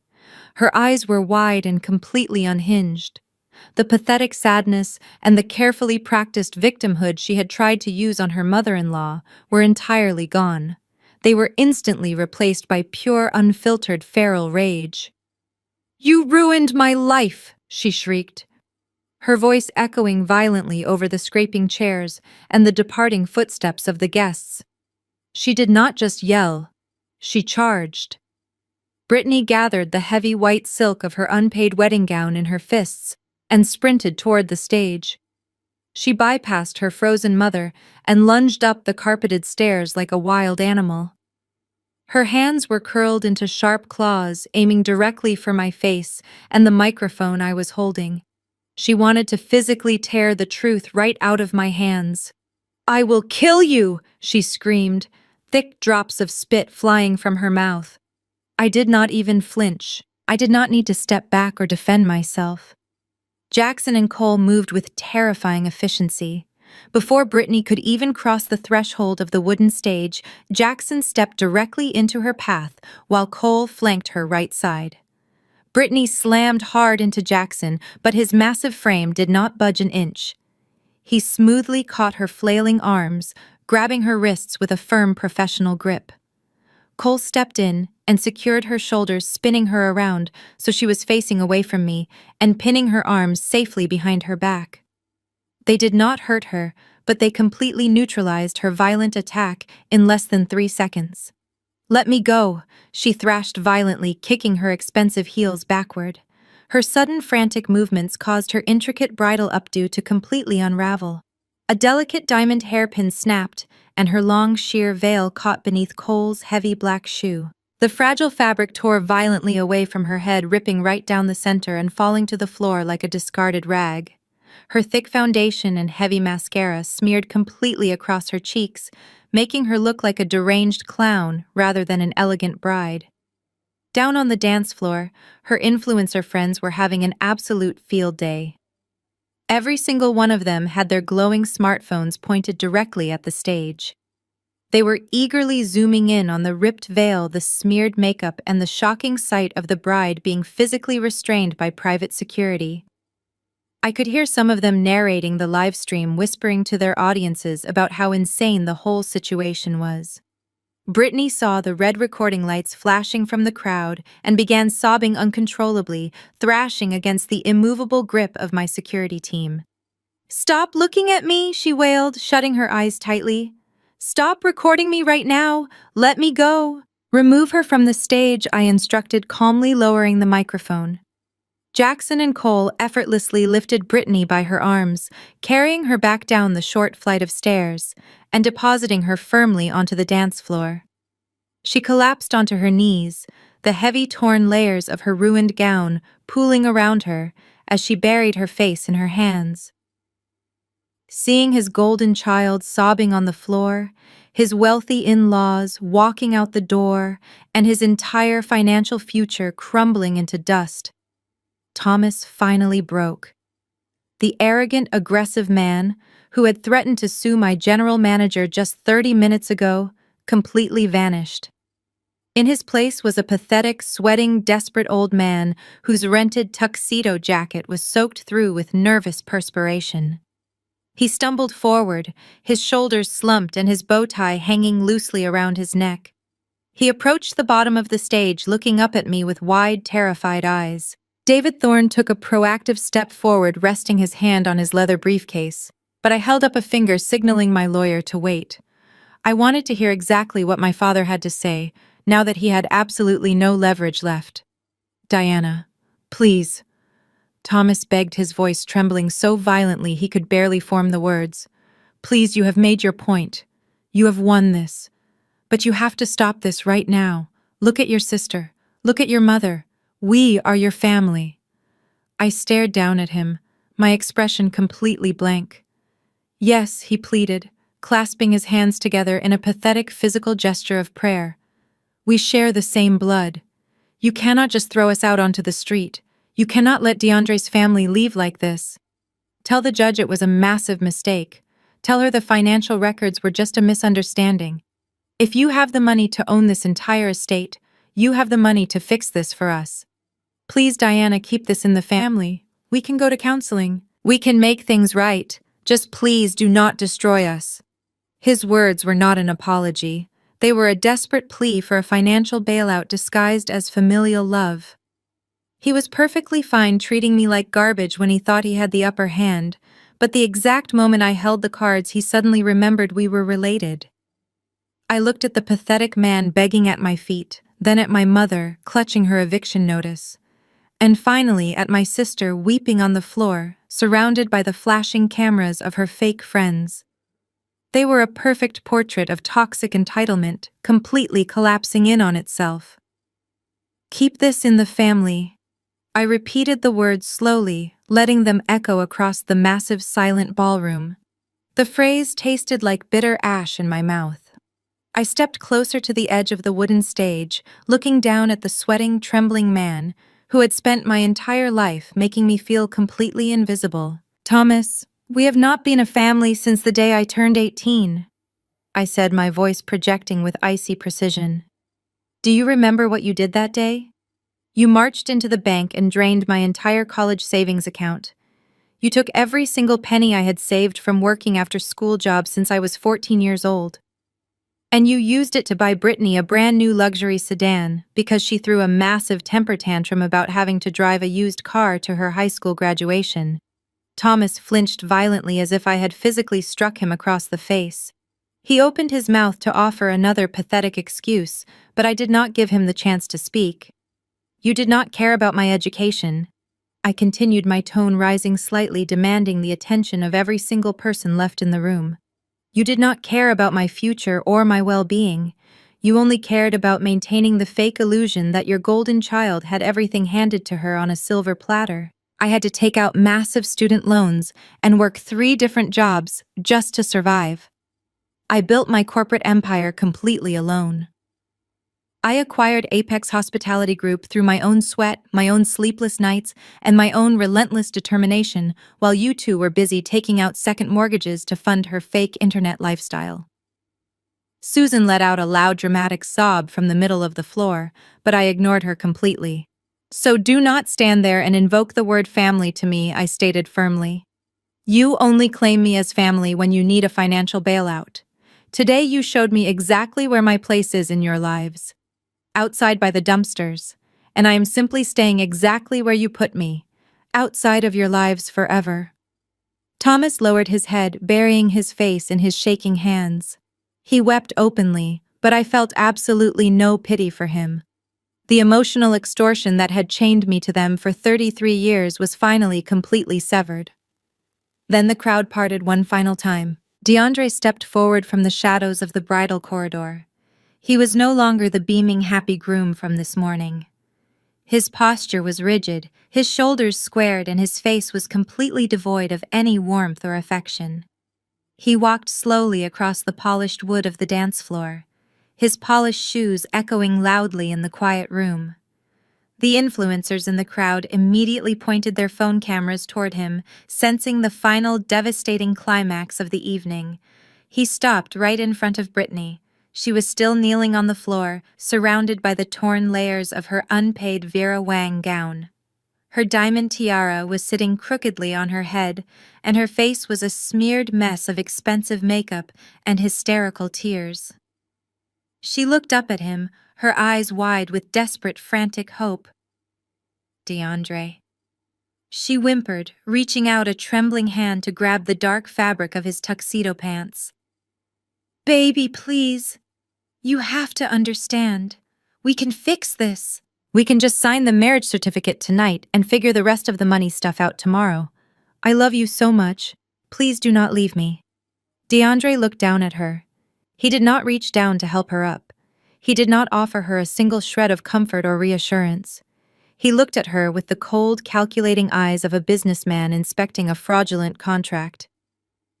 You do not love me, Brittany, he said, his voice deep and echoing with devastating finality. You love my credit score. You love my business portfolio.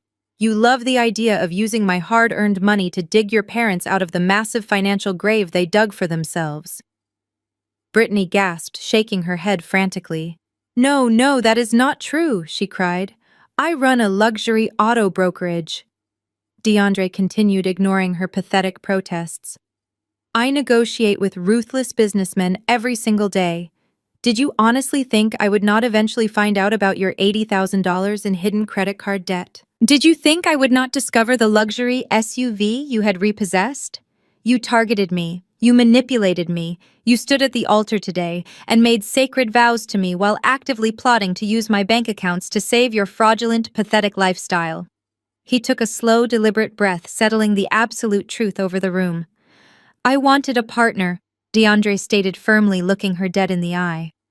You wanted an ATM. He reached up to his left lapel. With a swift, decisive motion, he unclipped the expensive imported white orchid boutonniere. He held it between his fingers for a brief second before letting it drop.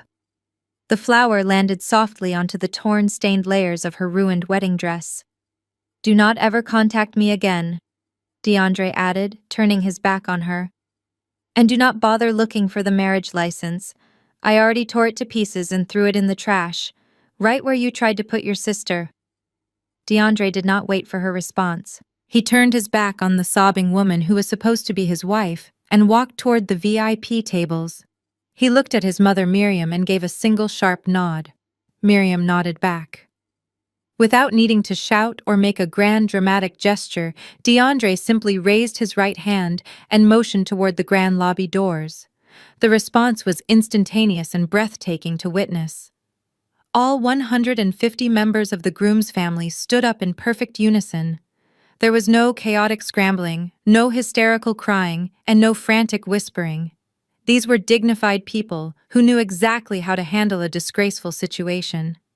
They picked up their evening coats, their designer purses, and their unspent wedding gifts. They formed a neat, orderly procession, moving out of the ballroom like a silent army retreating from a contaminated battlefield. The contrast was staggering. On the left side of the room, Brittany's influencer friends were still aggressively shoving their phone cameras into each other's faces, trying to get the best angle of the bridal meltdown for their social media channels. On the right side of the room, DeAndre's family moved with absolute quiet grace. They did not look back. They did not take pictures. They simply walked out, leaving their half of the massive venue completely deserted. The empty chairs and the untouched water pitchers on their side of the room stood as a silent, mocking monument to Brittany's failed manipulation. As the heavy wooden doors swung shut behind the last departing member of the groom's family, the atmosphere in the ballroom shifted again. The immediate threat of the canceled wedding had passed, but the financial execution was just beginning. I looked down at my father, who was still kneeling on the polished wood floor, watching his wealthy retirement plan literally walk out the door. David Thorne stepped past me. My corporate attorney walked down the short flight of stairs, his polished leather shoes echoing in the newly emptied space. He bypassed Brittany entirely, stepping over the torn remnants of her expensive veil. He stopped directly in front of Thomas. Thomas looked up, his face pale and slick with nervous sweat. He stared at the slim leather briefcase in David's hand as if it contained a loaded weapon. He was not wrong. Financial weapons are often much more devastating than physical ones. David popped the gold latches once again and retrieved a single thick packet of legal documents bound by a blue cover. He did not hand it over gently. He dropped it flat onto Thomas' chest, forcing the older man to catch it awkwardly against his rented tuxedo shirt. "What is this?" Thomas whispered, his voice hoarse and broken. He looked desperately toward Susan, who was still clutching her own paperwork a few feet away. "Have you not punished us enough, Diana?" I stepped up to the edge of the stage, looking down at the man who had traded my future for a luxury sedan. "This is not a punishment, Thomas," I explained, my voice devoid of any emotion. "This is just basic corporate accounting." I watched his trembling hands fumble with the cover page. "You see," I continued, projecting my voice so the remaining guests could hear exactly how deep the deception ran. Apex Hospitality Group does not just buy luxury estates.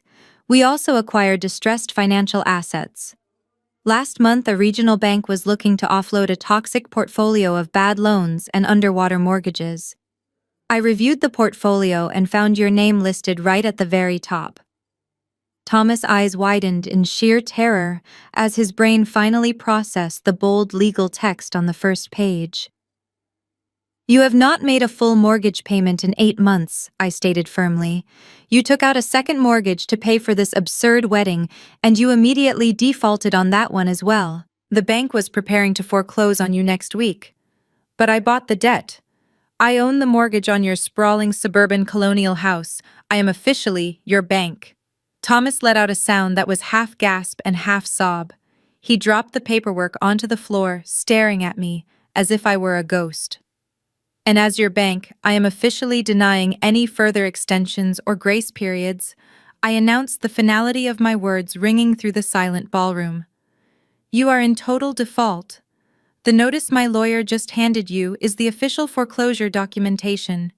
The grace period is 0 days. The eviction process legally begins at 8:00 sharp on Monday morning." Susan let out a piercing shriek, dropping to her knees beside him. She grabbed his arm, shaking him frantically, as if he could magically produce the money to save them. But Thomas just sat there, completely paralyzed. The massive brick fortress of expectations that they had built their entire arrogant lives around was no longer theirs. I had legally bought the very roof over their heads, and I was tearing it down.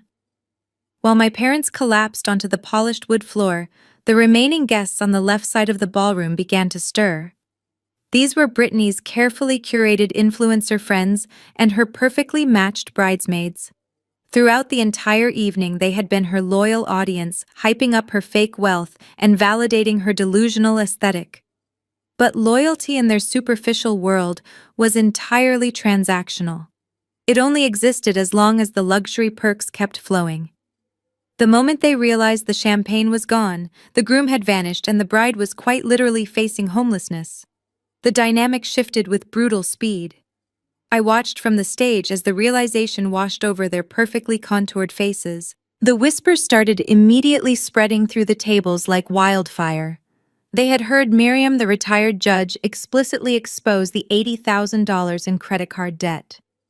They had just heard my attorney hand Thomas a notice of foreclosure. The math was not difficult to do.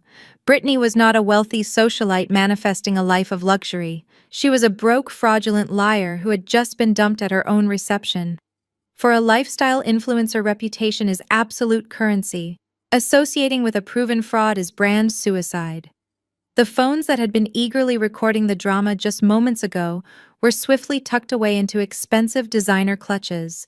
The bridesmaids women who had spent the last year calling Brittany their absolute best friend did not rush to the center of the dance floor to comfort her. They did not kneel down to help her fix her torn dress or wipe the smeared mascara from her cheeks. Instead, they exchanged panicked, disgusted glances and immediately started packing up their things. They grabbed their expensive makeup bags, their perfectly wrapped gifts, and their heavy coats. Brittany looked up from the floor, her tear-streaked face registering the sudden movement. She saw her bridal party heading for the main aisle, abandoning the tables entirely. "Wait!" she called out, her voice hoarse and pathetic. "Where are you guys going? The party is not over. We can still go out downtown. We can still take the bridal party pictures by the fountain. Please do not leave." The head bridesmaid, a tall brunette named Madison, stopped in her tracks. She turned around and looked down at Brittany with an expression of pure, unadulterated contempt. There was no sympathy in her eyes, only the cold calculation of a woman cutting a liability loose to save her own image. "Are you completely delusional?" Madison asked, her voice carrying sharply across the quiet room. "Your husband just walked out on you in front of 300 people. Your parents are getting evicted. You do not even have the money to pay for the tap water on these tables. There is no party, Brittany. You are a complete joke." Madison took a deliberate step closer, crossing her arms over her chest. The silk fabric of her bridesmaid gown shimmered under the crystal chandelier, highlighting the absurd cost of the garment. "And speaking of money, we need to talk about this dress right now. You threw a massive fit last month, demanding that all 8 of us buy these custom $2,000 gowns because they fit your elite high society vision. You swore you would reimburse us the second you got back from your honeymoon using DeAndre's bank accounts."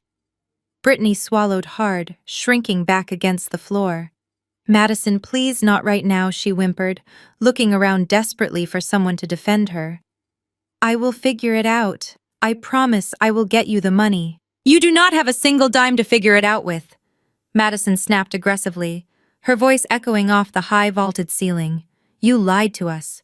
You made us spend our own hard-earned money to prop up your fake aesthetic so you could look rich on the internet." "I want my $2,000 back, Brittany, and I want it by tomorrow morning, or I am taking you to small claims court and exposing every single lie you ever told us on my main channel for everyone to see." The other bridesmaids nodded in agreement, standing behind Madison like a ruthless firing squad. They did not care that her heart was completely broken. They only cared about the money they had wasted on a scam and the damage to their own personal brands. "I do not have it," Brittany sobbed, burying her face in her hands again. "Please do not leave me here. You are my best friends. We have known each other for years. We were your unpaid props." Madison corrected her coldly, turning away. "Have a nice life, Brittany. Good luck with the eviction." Madison marched toward the exit, the rest of the bridal party following closely behind her in their matching $2,000 dresses. The remaining influencer guests took that as their cue to leave as well. They filed out of the ballroom in a massive wave, whispering and shaking their heads, completely abandoning the woman they had idolized just hours before. The heavy oak doors swung shut for the final time, leaving a hollow, ringing silence in their wake. The massive Grand Monarch ballroom, designed to hold hundreds of celebrating guests, was now entirely empty. There were no musicians, no waiters, and no friends left to witness the aftermath. The only people remaining in the room were me, my security team, and my attorney standing tall on the elevated stage. Down below, on the sprawling dance floor, Brittany sat weeping loudly in her ruined white gown, completely isolated and surrounded only by her ruined parents. The fortress of lies they had built together had violently collapsed, leaving them trapped in the rubble of their own making. I looked down at the pathetic scene for one final moment before giving a subtle nod to Mr. Harrison. He understood exactly what needed to be done. He stepped forward, the polished brass of his name tag catching the chandelier light. Jackson and Cole flanked him, their massive presence serving as a physical reminder that the time for negotiating was over. Mr. Harrison cleared his throat, his voice echoing in the cavernous, empty ballroom. "You have exactly 10 minutes to vacate my owner's property," he announced, his tone devoid of any customer service warmth. "If you are still inside this building or anywhere on the estate grounds when that timer expires, you will be arrested and charged with criminal trespassing." Thomas blinked slowly as if waking up from a severe concussion. He looked at the legal foreclosure documents scattered on the floor around him, but made no effort to pick them up. Susan scrambled to her feet, her hands shaking so badly she could barely grasp the handle of her designer purse. She tugged at Thomas, pulling him up by the sleeve of his sweat-soaked jacket. "Get up, Thomas," she hissed, her voice raspy from crying. "We have to go. They are going to call the police on us." Brittany remained on the floor, sobbing into her hands. Susan had to practically drag her golden child upright. Brittany struggled to gather the heavy layers of her ruined Vera Wang gown. The delicate silk was already stained with smeared makeup and dirty footprints.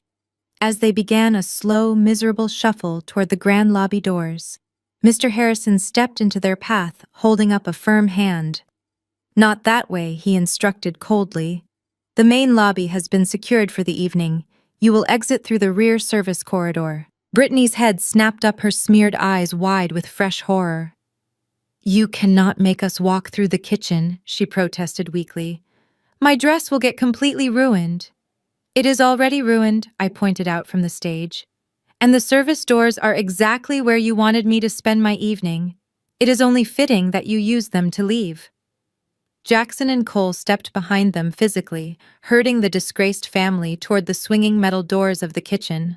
I followed at a comfortable distance, flanked by David, wanting to personally witness their final departure from my property.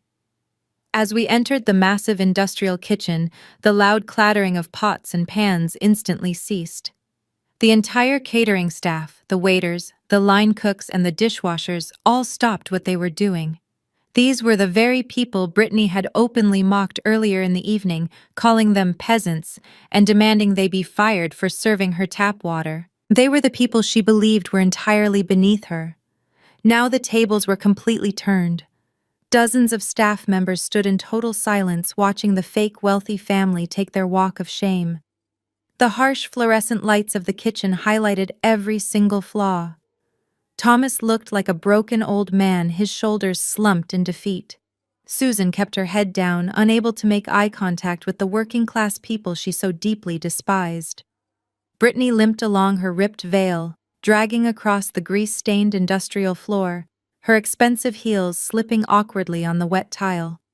None of the workers said a word, but their silent, judgmental stares were far more humiliating than any shouted insult could ever be.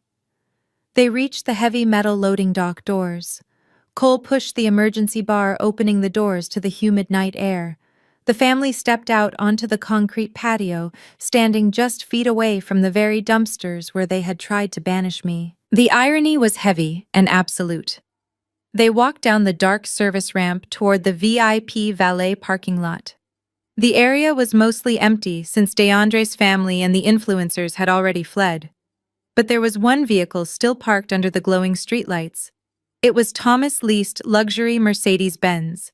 And parked directly in front of it with its amber hazard lights flashing brightly was a massive heavy-duty tow truck.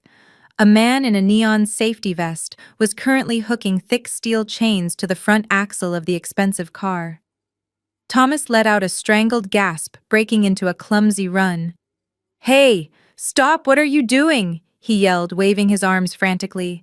"That is my car. You cannot take my car." The tow truck driver did not even pause his work.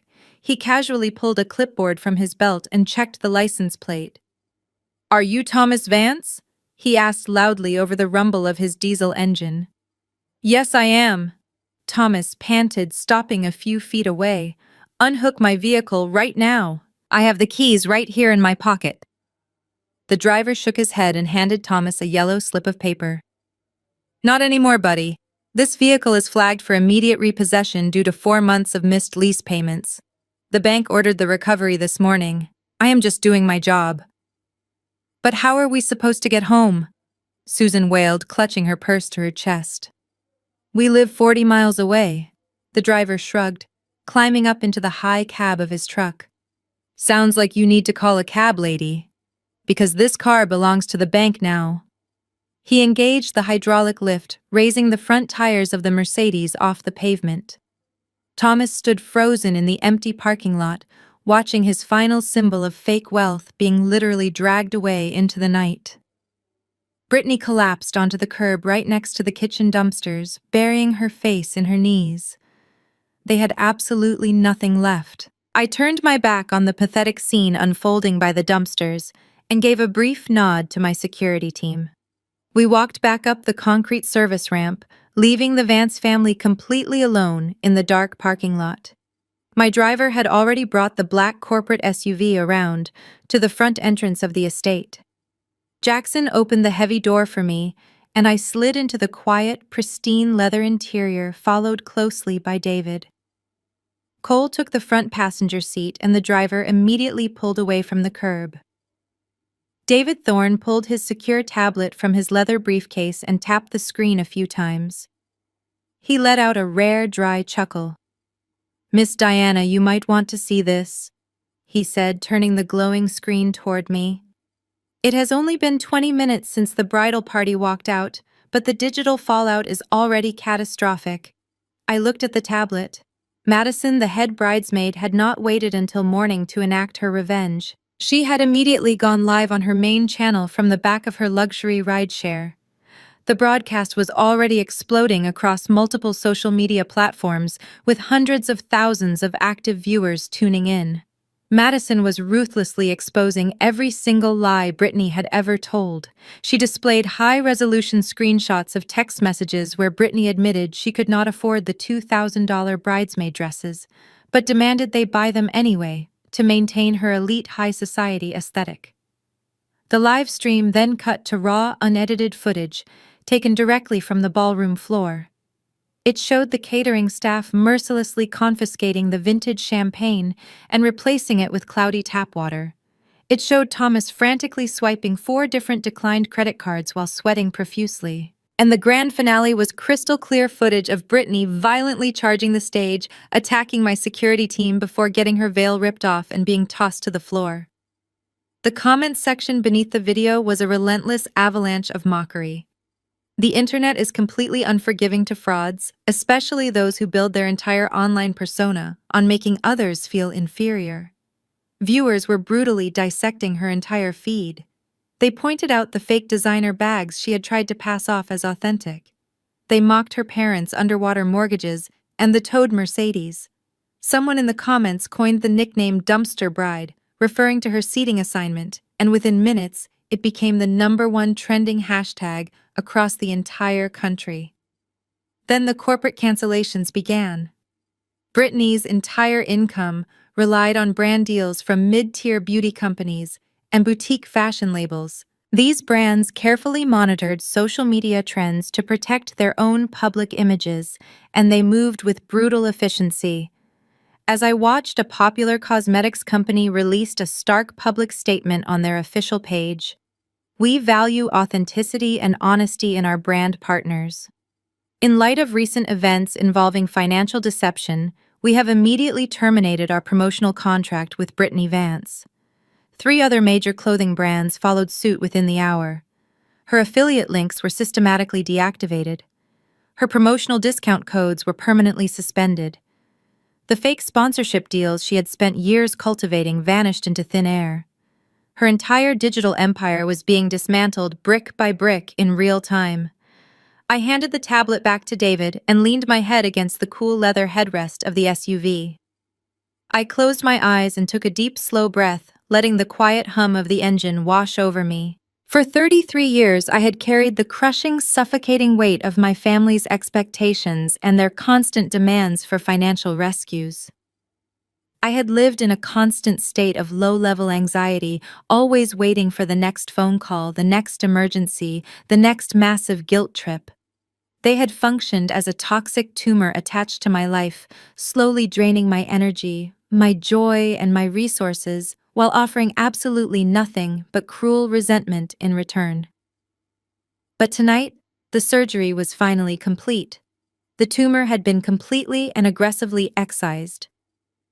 As the SUV merged onto the quiet highway, putting miles between me and the Grand Monarch estate, I waited for the familiar sting of guilt to hit me. I waited for that old nagging voice conditioned by years of abuse, telling me I should have been the bigger person and saved them. But it never came. Instead, I felt a profound, undeniable physical lightness spread through my chest. My shoulders dropped, releasing decades of tension. The tight, anxious knot in my stomach completely unraveled. I had not just evicted them from my property and called in their debts. I had permanently evicted them from my mind. For the first time in my entire adult life, I was breathing my own air. I was entirely free. The weekend passed in a state of absolute, uninterrupted tranquility. I did not receive a single frantic phone call or manipulative text message. When Monday morning arrived, it brought a brilliant, bright sunrise that poured through the floor-to-ceiling glass windows of my downtown penthouse office. I stood behind my massive mahogany desk looking out over the waking city. The chaotic noise of the wedding disaster felt like a distant memory already replaced by the quiet, ordered hum of my corporate empire. My executive assistant, Daniel, knocked softly on the heavy glass door before stepping into the room. He was a master of efficiency, always anticipating my needs before I even voiced them. He placed a steaming ceramic cup of black coffee on my desk, right next to a sleek, encrypted tablet. "Good morning, Miss Diana," Daniel said, his tone professional, but carrying a subtle hint of satisfaction. "I have your morning briefing ready. The 8 o'clock directive has been successfully executed without any major complications." I took a slow sip of my coffee, letting the rich, dark roast wake my senses. "Walk me through it, Daniel," I instructed, taking my seat in my high-backed leather chair. Daniel tapped the screen of his tablet, bringing up a live report from our property management division. At exactly 8 o'clock this morning, local law enforcement arrived at the suburban residence of Thomas and Susan Vance. The foreclosure notice was officially enforced. The occupants were given 30 minutes to gather their remaining personal items before the county sheriffs physically escorted them off the premises. Locksmiths have already secured the perimeter and changed every deadbolt on the property. The house is now entirely under the legal control of Apex Hospitality Group. "Did they cause a scene?" I asked, recalling my mother's wild tantrum on the dance floor.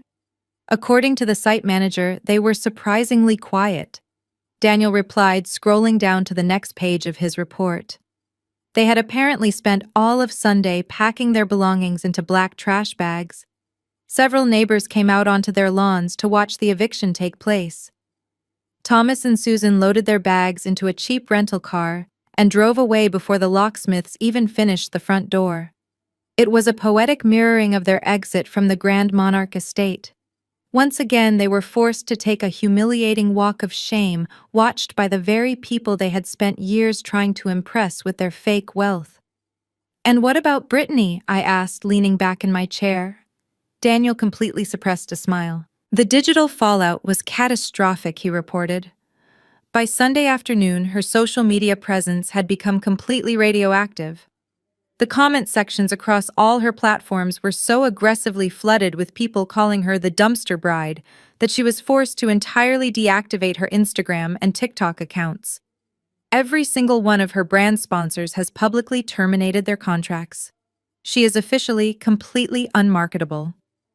"Where is she staying?" I asked, knowing her options were virtually non-existent. "She attempted to book a suite at a luxury boutique hotel downtown late Saturday night," Daniel explained, reading from a private investigator update. However, all of her credit cards triggered immediate fraud alerts and were declined.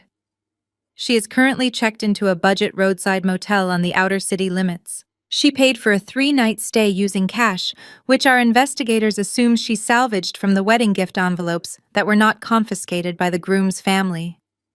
I looked out the window at the towering skyscrapers. Brittany Vance, the woman who had demanded a $150,000 wedding reception, was now hiding in a cheap motel room with peeling wallpaper and flickering neon lights outside her window. The toxic tumor of my family had not just been excised, it had been completely neutralized. They had absolutely no power left to wield against anyone. Before I could ask Daniel to prepare my schedule for the day, the sleek intercom on my desk buzzed sharply. "Yes," I answered, pressing the glowing button. Miss Diana, the ground floor receptionist, said, her voice slightly hesitant. "I apologize for the interruption, but you have an unexpected visitor in the main lobby. He does not have an appointment, but he is requesting 5 minutes of your time. His name is DeAndre." I raised an eyebrow, slightly surprised. DeAndre was a highly successful luxury auto broker and a man whose time was incredibly valuable. After the absolute nightmare he had endured on Saturday night, I fully expected him to disappear into his own life and try to forget the Vance family entirely. The fact that he was standing in my lobby on a Monday morning meant he had a specific business purpose. Daniel looked at me, waiting for my directive. "Send him up," I told the receptionist. "Have security escort him directly to my office." I closed the financial reports on the tablet and folded my hands on the desk. The personal drama was over, but a new, unexpected professional chapter was apparently just walking through my front door. The heavy glass door to my office swung open, and DeAndre stepped inside. He looked entirely different from the stressed, angry groom I had seen standing in the middle of the ballroom on Saturday night. Today, he was dressed in a sharp navy blue tailored suit, holding a sleek leather briefcase. He looked like the highly successful luxury auto broker he truly was. His posture was relaxed, and the dark circles of stress I had noticed at the reception were completely gone. "Please have a seat, DeAndre," I said, gesturing toward the leather guest chairs opposite my desk. He sat down, placing his briefcase on the floor. "Thank you for seeing me without an appointment, Diana." He began, his voice calm and steady. "I know you are incredibly busy running this empire, but I needed to come here and speak to you face to face." I leaned back in my chair, observing him. "I assume you are here to discuss the fallout from Saturday night." "I am here to thank you," he said, leaning forward slightly. That was not the response people usually give after a catastrophic wedding cancellation. I raised an eyebrow, waiting for him to continue. He let out a deep breath, shaking his head slightly. "If you had not sent me that financial dossier, I would have signed a legally binding marriage certificate with a woman who viewed me as nothing more than a corporate bailout. I would have legally tied myself and my business assets to a family that was actively drowning in debt and fraud. You did not ruin my wedding, Diana. You saved my life. You saved my business. And I am deeply, profoundly grateful to you for having the courage to expose the truth." "You deserve to know the truth," I replied simply. "You are a hard-working man, DeAndre. You built your company from the ground up. I respect that because I did the exact same thing. I could not stand by and watch my sister dismantle your life to fund her illusions." DeAndre nodded, his expression serious. "I appreciate that more than words can say. However, there is a secondary reason I am here." He reached into his suit pocket and pulled out a sleek silver checkbook. He placed it on my mahogany desk. "I know you revoked the friends and family discount," he explained, "but half of those guests were my family. We ate the appetizers and we drank the champagne before the truth came out. My family was part of the expense of that evening. I want to write you a check right now to cover the full $150,000 balance. I want to make sure your venue and your staff are properly compensated for the incredible inconvenience my intended marriage caused your business." I looked at the silver checkbook resting on my desk and felt a genuine wave of respect for the man sitting across from me. He was honorable. He was taking accountability for a disaster he did not even create, which only solidified my belief that he was an excellent businessman. I reached across the desk and slid the checkbook back toward him. "Put that away, DeAndre," I said firmly. "You do not owe me a single dime."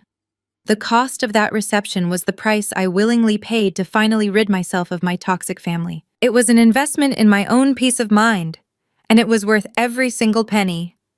"I will not accept your money." He looked at me, hesitating for a moment before slowly returning the checkbook to his pocket. "Thank you, Diana," he said quietly. "But since you are here in a professional capacity," I continued, shifting my posture and leaning forward, "I do have another matter I would like to discuss with you. When I ran that background check on my sister, I also ran a preliminary check on you." DeAndre smiled, a genuine, relaxed smile. "I would expect nothing less from a CEO. "Your business portfolio is incredibly impressive," I told him. "You have a stellar reputation in the luxury automotive industry. Your client retention rate is phenomenal, and your financial standing is absolutely pristine. Apex Hospitality Group is currently expanding. We are acquiring 3 new luxury resort properties on the West Coast by the end of this fiscal year." I paused, letting the magnitude of the corporate expansion sink in. "We need to completely overhaul our executive transportation fleet," I explained. "We need high-end, reliable luxury vehicles for our VIP guests and corporate partners. It is a multi-million-dollar procurement contract, and I want your brokerage to handle every single vehicle. I do not want to deal with standard commercial dealerships. I want a broker who understands the exact level of luxury and discretion my clients expect. I want to offer your firm the exclusive contract to source and supply the entire executive fleet for Apex Hospitality Group." DeAndre stared at me, his business instincts instantly locking in. The shock of the canceled wedding was completely replaced by the sharp focus of a massive, lucrative corporate deal. "Are you serious?" he asked, his voice low and intense. "I am always serious about business," I replied. "My legal team will draft the preliminary contract this afternoon. If your numbers make sense, we can finalize the deal by Friday." DeAndre stood up, buttoning his suit jacket. He reached across the desk and offered his hand. I stood up and shook it firmly. The toxic connection we almost shared through my sister was entirely gone. In its place, a new, healthy, and highly profitable alliance had just been formed. Exactly 1 week after that handshake, my corporate world was thriving. The contract with DeAndre was finalized within 48 hours, and his brokerage had already begun delivering the first wave of pristine luxury vehicles to my West Coast properties. My days were filled with board meetings, acquisition strategies, and the quiet satisfaction of a life completely under my own control. The silence from my estranged family was golden. I had successfully blocked every known number, email address, and social media account associated with them. I assumed they had finally gotten the message, but toxic people rarely surrender without attempting one final desperate manipulation. It was a rainy Tuesday afternoon. I was standing in my penthouse office reviewing a quarterly profit report when my private direct line began to ring. It was a restricted number. I rarely answered restricted calls, but I was expecting a brief check-in from an international investor. I tapped the speaker button on my desk console. "Diana, please do not hang up," a voice pleaded instantly. The sound of my mother's voice filling my immaculate office sent a brief, unexpected chill down my spine. It was not the arrogant, demanding tone she had used when she ordered me to pay for the wedding. It was not the hysterical screaming she had unleashed on the dance floor.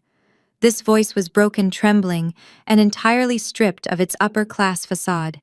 I did not speak. I simply listened, letting the silence force her to continue. "I had to buy a cheap prepaid phone from a convenience store just to bypass your security blocks," Susan explained, her voice cracking with forced tears. "Please, Diana, you have to help us. We have absolutely nowhere else to go.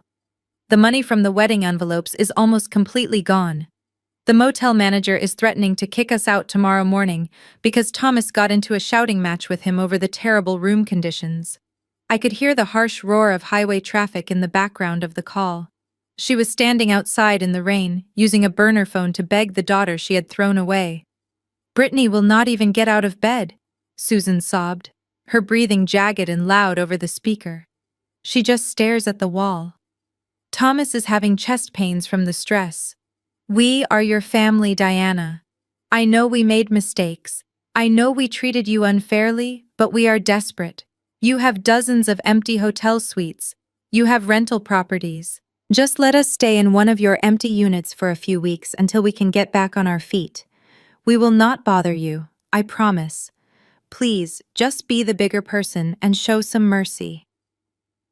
I walked slowly away from my desk, leaving her pathetic pleas echoing from the speaker console. I approached the massive floor-to-ceiling glass windows and looked out over the sprawling city skyline. The rain was washing the glass, blurring the bright lights of the skyscrapers into soft glowing streaks. I searched my chest for any lingering trace of guilt. I waited for that old familiar feeling of obligation to rise up and choke me. I waited for the childhood conditioning that demanded I sacrifice my own well-being to save my mother from her own consequences. I felt absolutely nothing. There was no guilt. There was no sadness. There was only a profound, crystalline clarity. I realized with absolute certainty that she was not apologizing for her behavior. She was apologizing because she had lost. If I were the one standing in the rain at a convenience store begging for help, she would have hung up the phone without a second's hesitation.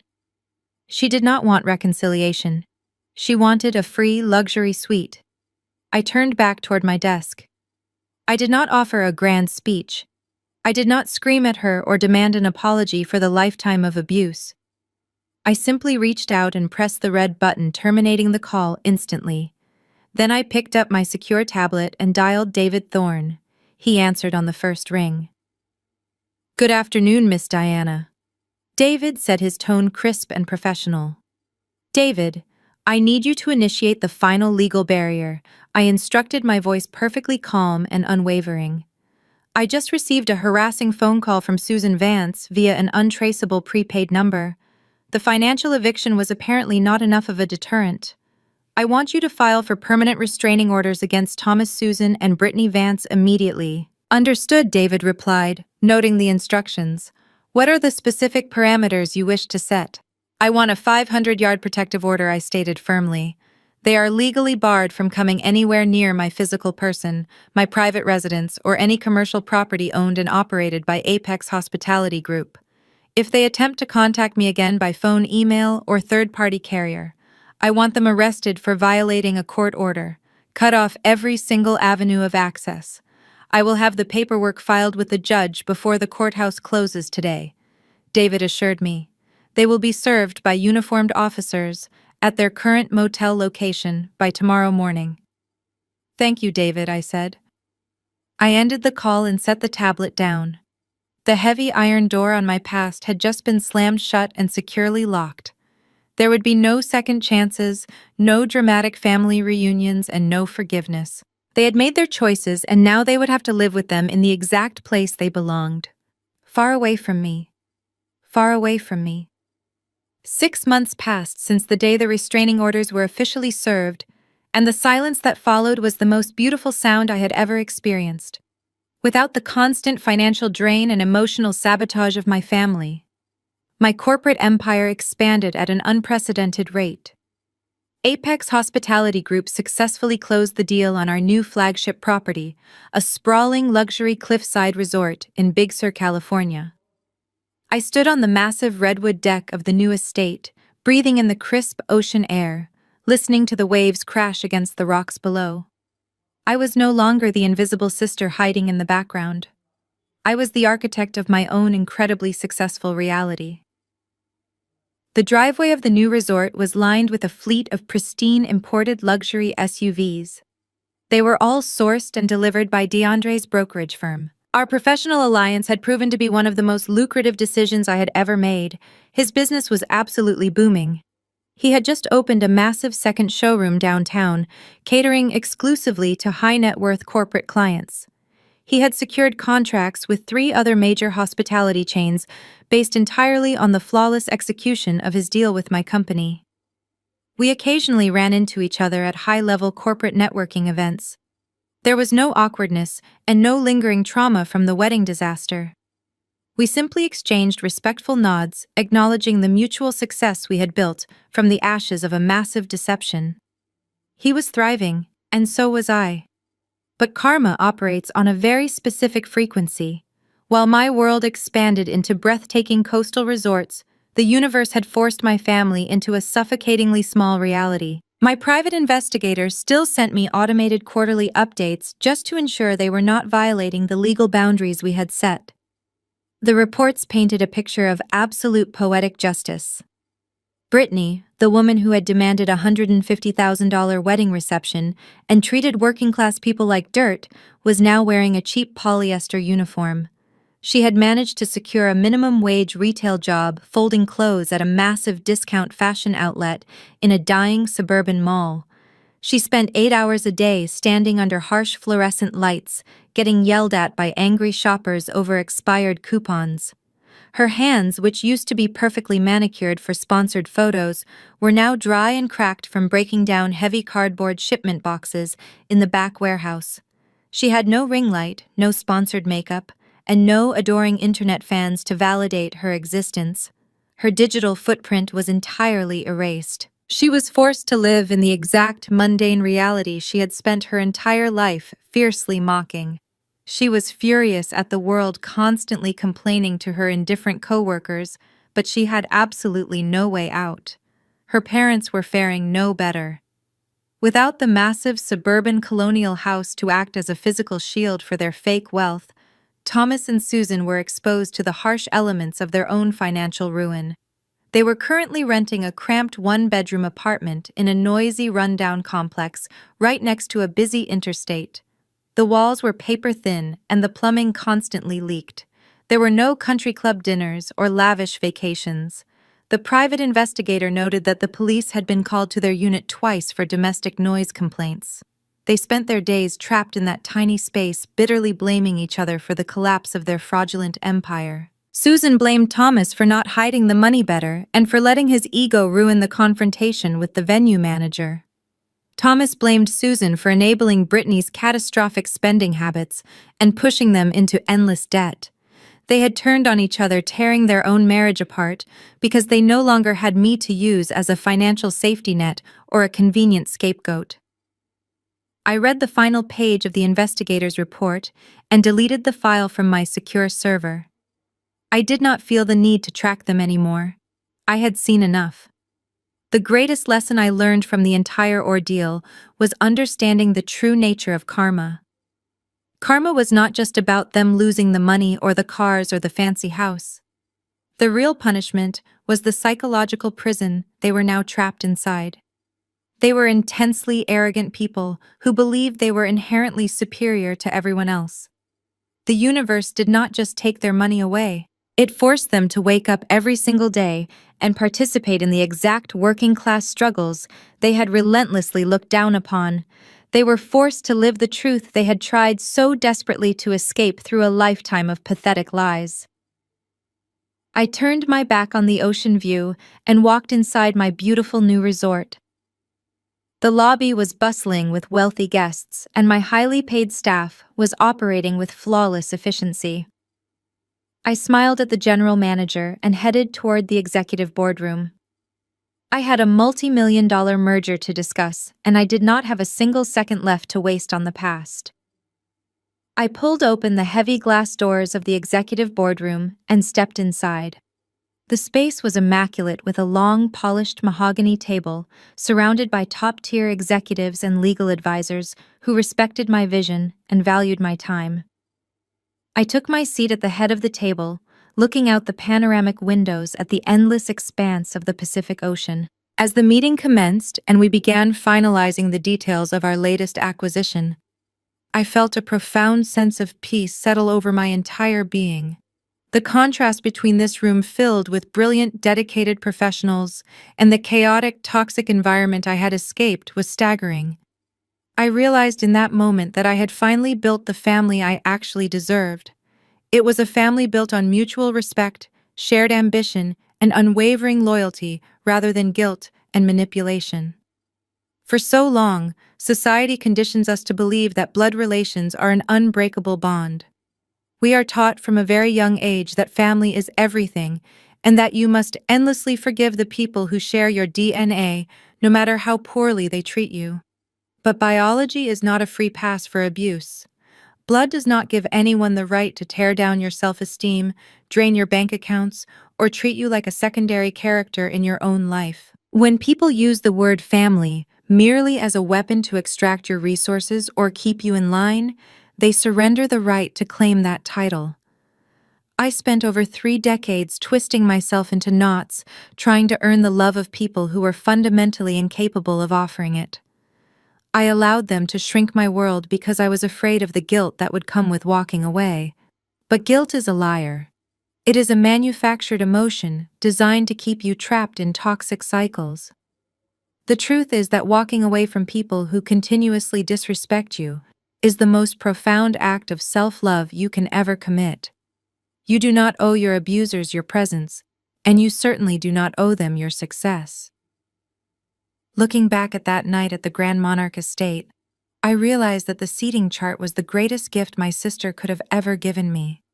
She wanted to humiliate me. She wanted to put me in my place to remind me that no matter how much money I made or how many properties I acquired, I would always be the unloved outcast of the family. She thought putting me next to the trash would make me feel like garbage. Instead, it reminded me exactly where they belonged. That single act of blatant disrespect shattered the final illusion. It forced me to look at them not as the family I wished I had, but as the entirely toxic individuals they actually were. By walking out of that venue, I did not just leave a wedding reception.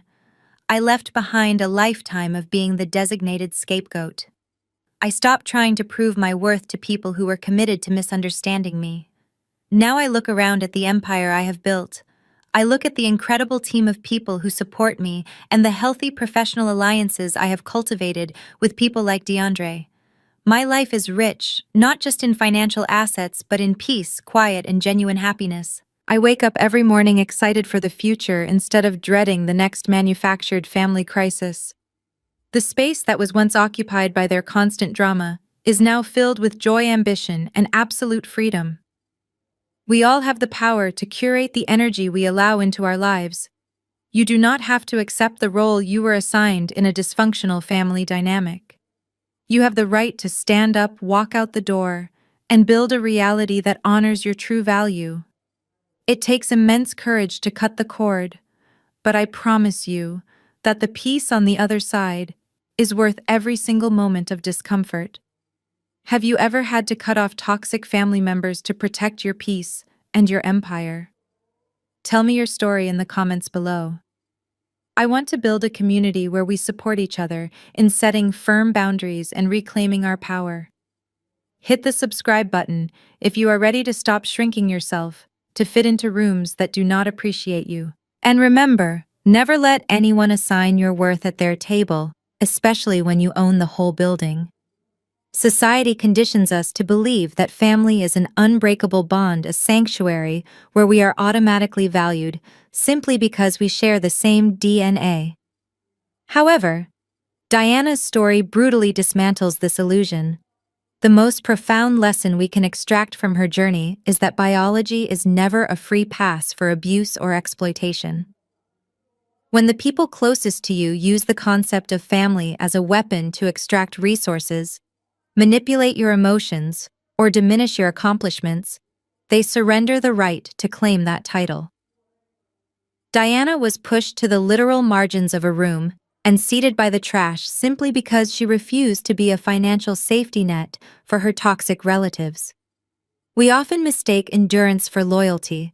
We tolerate disrespect and financial manipulation because we are terrified of the guilt that comes with walking away from our own blood. Yet as Diana demonstrated, stepping away from a toxic dynamic is not an act of cruelty, it is the ultimate act of self-preservation. When you stop shrinking yourself to fit into spaces that do not honor your value, you reclaim your power. Setting a firm boundary can feel like a devastating earthquake in a dysfunctional family system, but the collapse of those fake relationships is exactly what creates the room for genuine peace and success to thrive. True family is ultimately chosen. It is built on mutual respect, shared values, and unwavering support, much like the new life and professional alliances Diana built after the dust settled. You are the architect of your own reality, and you hold the absolute right to revoke access to anyone who treats you as disposable. Your worth is never dictated by the table you are assigned, but by the empire you build on your own terms. Have you ever had to draw a hard line to protect your peace from a toxic relative? And how did it change your life?